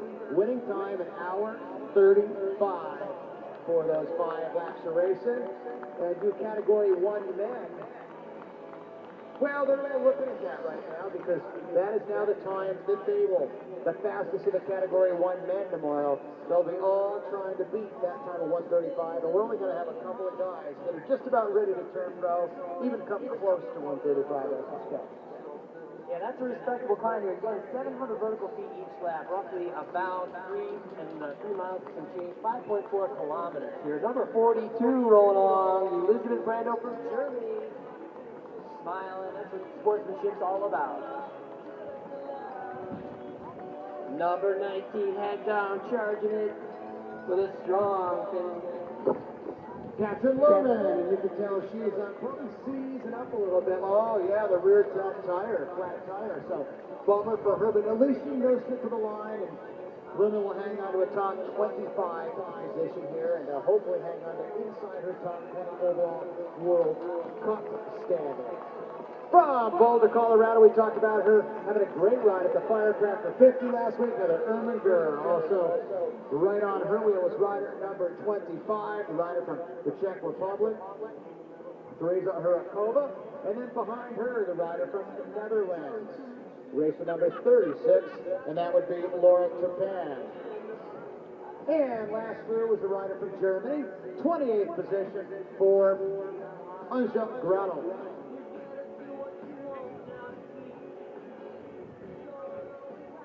I don't know about you, Larry, but I am getting ready for some men's elite racing action this afternoon today. I'll tell you what, it is going to be on like the seatbelt today. Here we go, looking good. Number 39, Karen Hanlon from New Zealand. 37, Amanda Sim from Canada. Nicely done in chase there. Number 41, Marino Sanier Gunchard from Switzerland.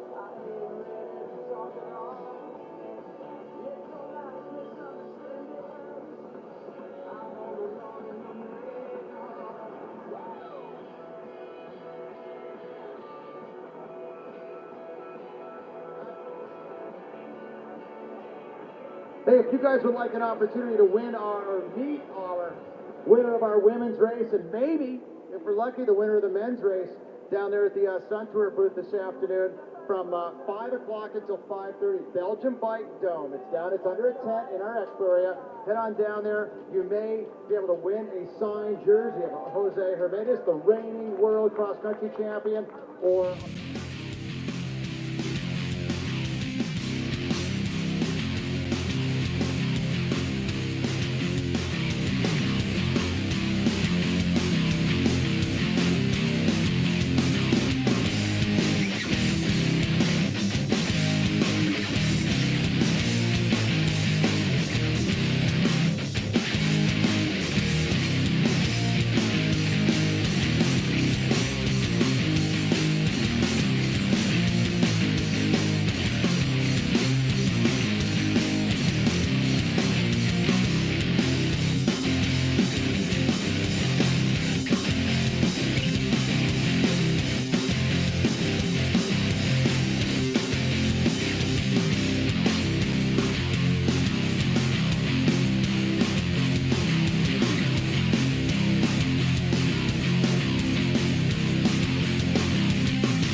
start finish area.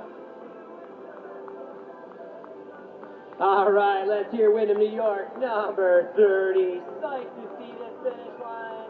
Come on, how about it? Put your hands together for Nina Homabek from Slovenia, racing for Obeya Gax.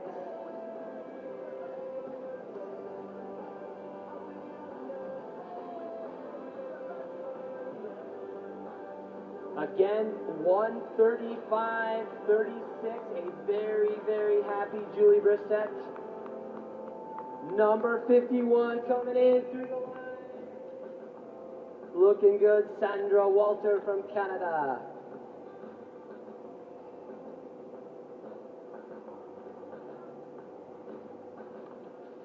Again, awards to follow. Brief break right down there on the stage. You'll be seeing your... Julie, congratulations for winning the World Cup here in Windham. It was really exciting. You swapped leading positions with Pendrell, but in the end, you overtook her. What happened? Tell us about it. Yeah, thank you very much. Today I'm very self-satisfied on my race. It's a good race. At the beginning of the race, Catherine and me, we go to head on the race. It was very hard because Catherine attacked all along the race, and for me, I give the best of my mind. But in the last lap, I attack before the last downhill, and so I take the head of the race and continues on my on speed downhill until the end, and I win today. It's very, very good, and I am very happy. Thank you. We did. Yeah, we just need to do it in French again. Nicely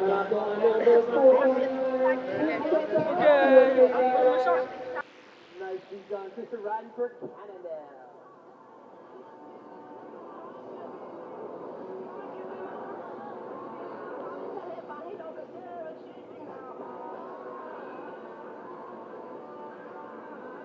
Again, don't forget, plenty of great things going on today. I'd like to thank our title sponsors. Again, of course, Shimano. Again, today's cross-country powered by Stan's No Tube, Scott, Fox Racing, Adidas, Nima, Rock Shock, and today's timing brought to you by Tissot. Again, Jonah DiPasquale here with Larry Longo calling today's events. Thank you again for joining us here at Windham Mountain. This is the 5th stop of the UCI Cup. Again, wrapping it up from last weekend up at Mount St. Anne. If you folks remember, this is the second East Coast stop here, which is great, and we are very fortunate to have it here in the Catskills in Windham, New York. And those of you that here last year know that certainly it's a bigger, better event than it was this year. We're continuing to hope and keep that momentum going. By the way, right down there in the base area is a chance to get yourself a raffle ticket, $10 to win a Trek Rig single-speed bike. Again, it helps support the cause, keep the World Cup here at Windham, New York. So your support would be greatly appreciated. Again, just a few more races on the course. We do appreciate your patience here. Here we go, number 54. Cross the line, looks like Anne Berglund from Sweden.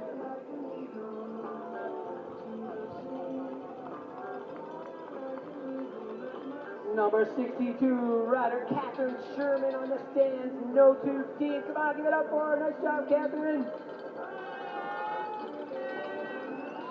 Plenty more riders coming on. Hammer down. Look at this gal, Cindy Mufflon from Canada.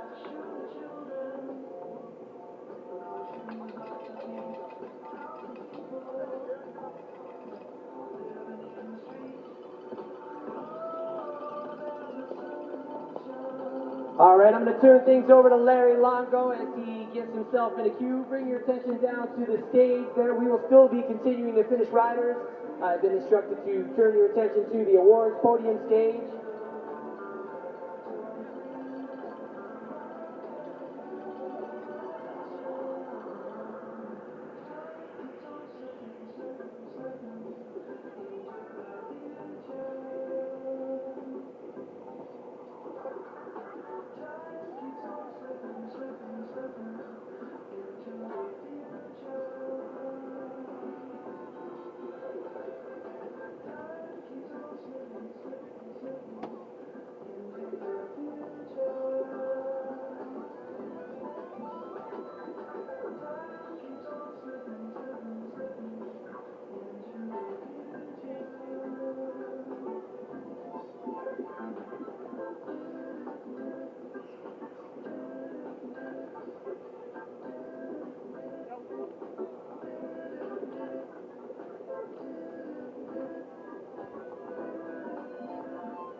the main stage, we're going to have an awards presentation for our top 3 U23 cross-country ladies, and they'll be followed by our U23 elite women, followed by our presentation of our overall leaders as well. So we appreciate you, Windham Mountain, for being out there and being enthusiastic race fans here today, and hopefully you got at least one more cross-country race in you, because we still have the elite men. They're going to be getting going here very, very shortly. 2:30 start time.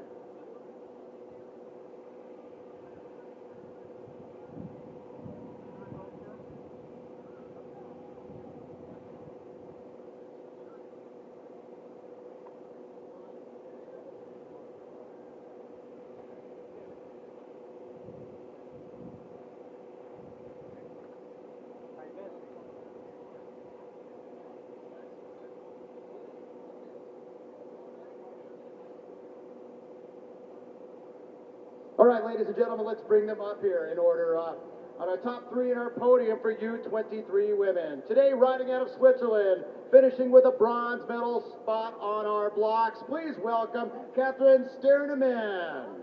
What up? It's going to be a Merino, right? That is a Merino. No doubt.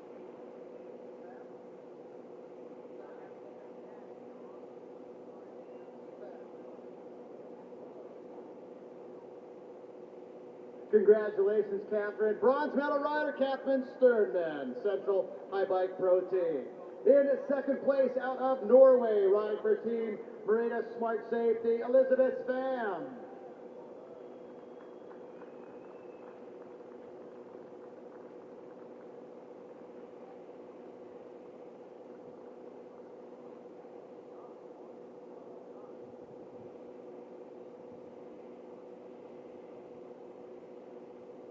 Congratulations, Elizabeth Pham, ladies and gentlemen, from Norway, your silver medal U23 rider.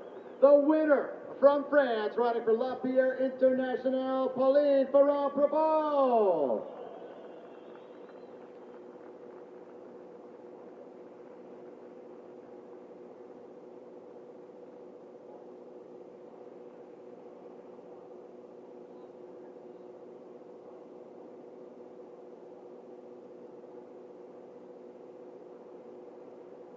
Windham, there she is, the winner of your U23 cross country. And now, ladies and gentlemen, the playing of the French national anthem.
Thank you, Windham, your podium in the U23 women's cross-country, Pauline Ferrand-Prévot, Elizabeth Pham, and your bronze medalist out of Switzerland, Catherine Sterneman.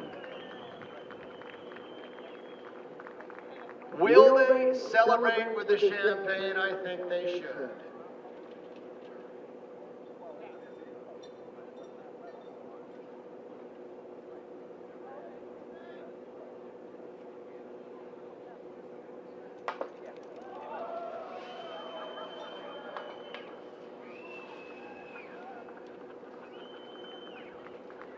Congratulations, ladies. Let's have you all squeeze together on the blocks. Everybody to the top step, please.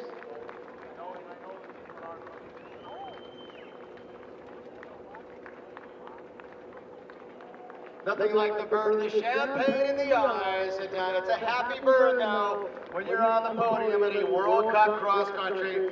Bravo Perez, Svem, and Sternman, they are your top three U23 lady cross country riders.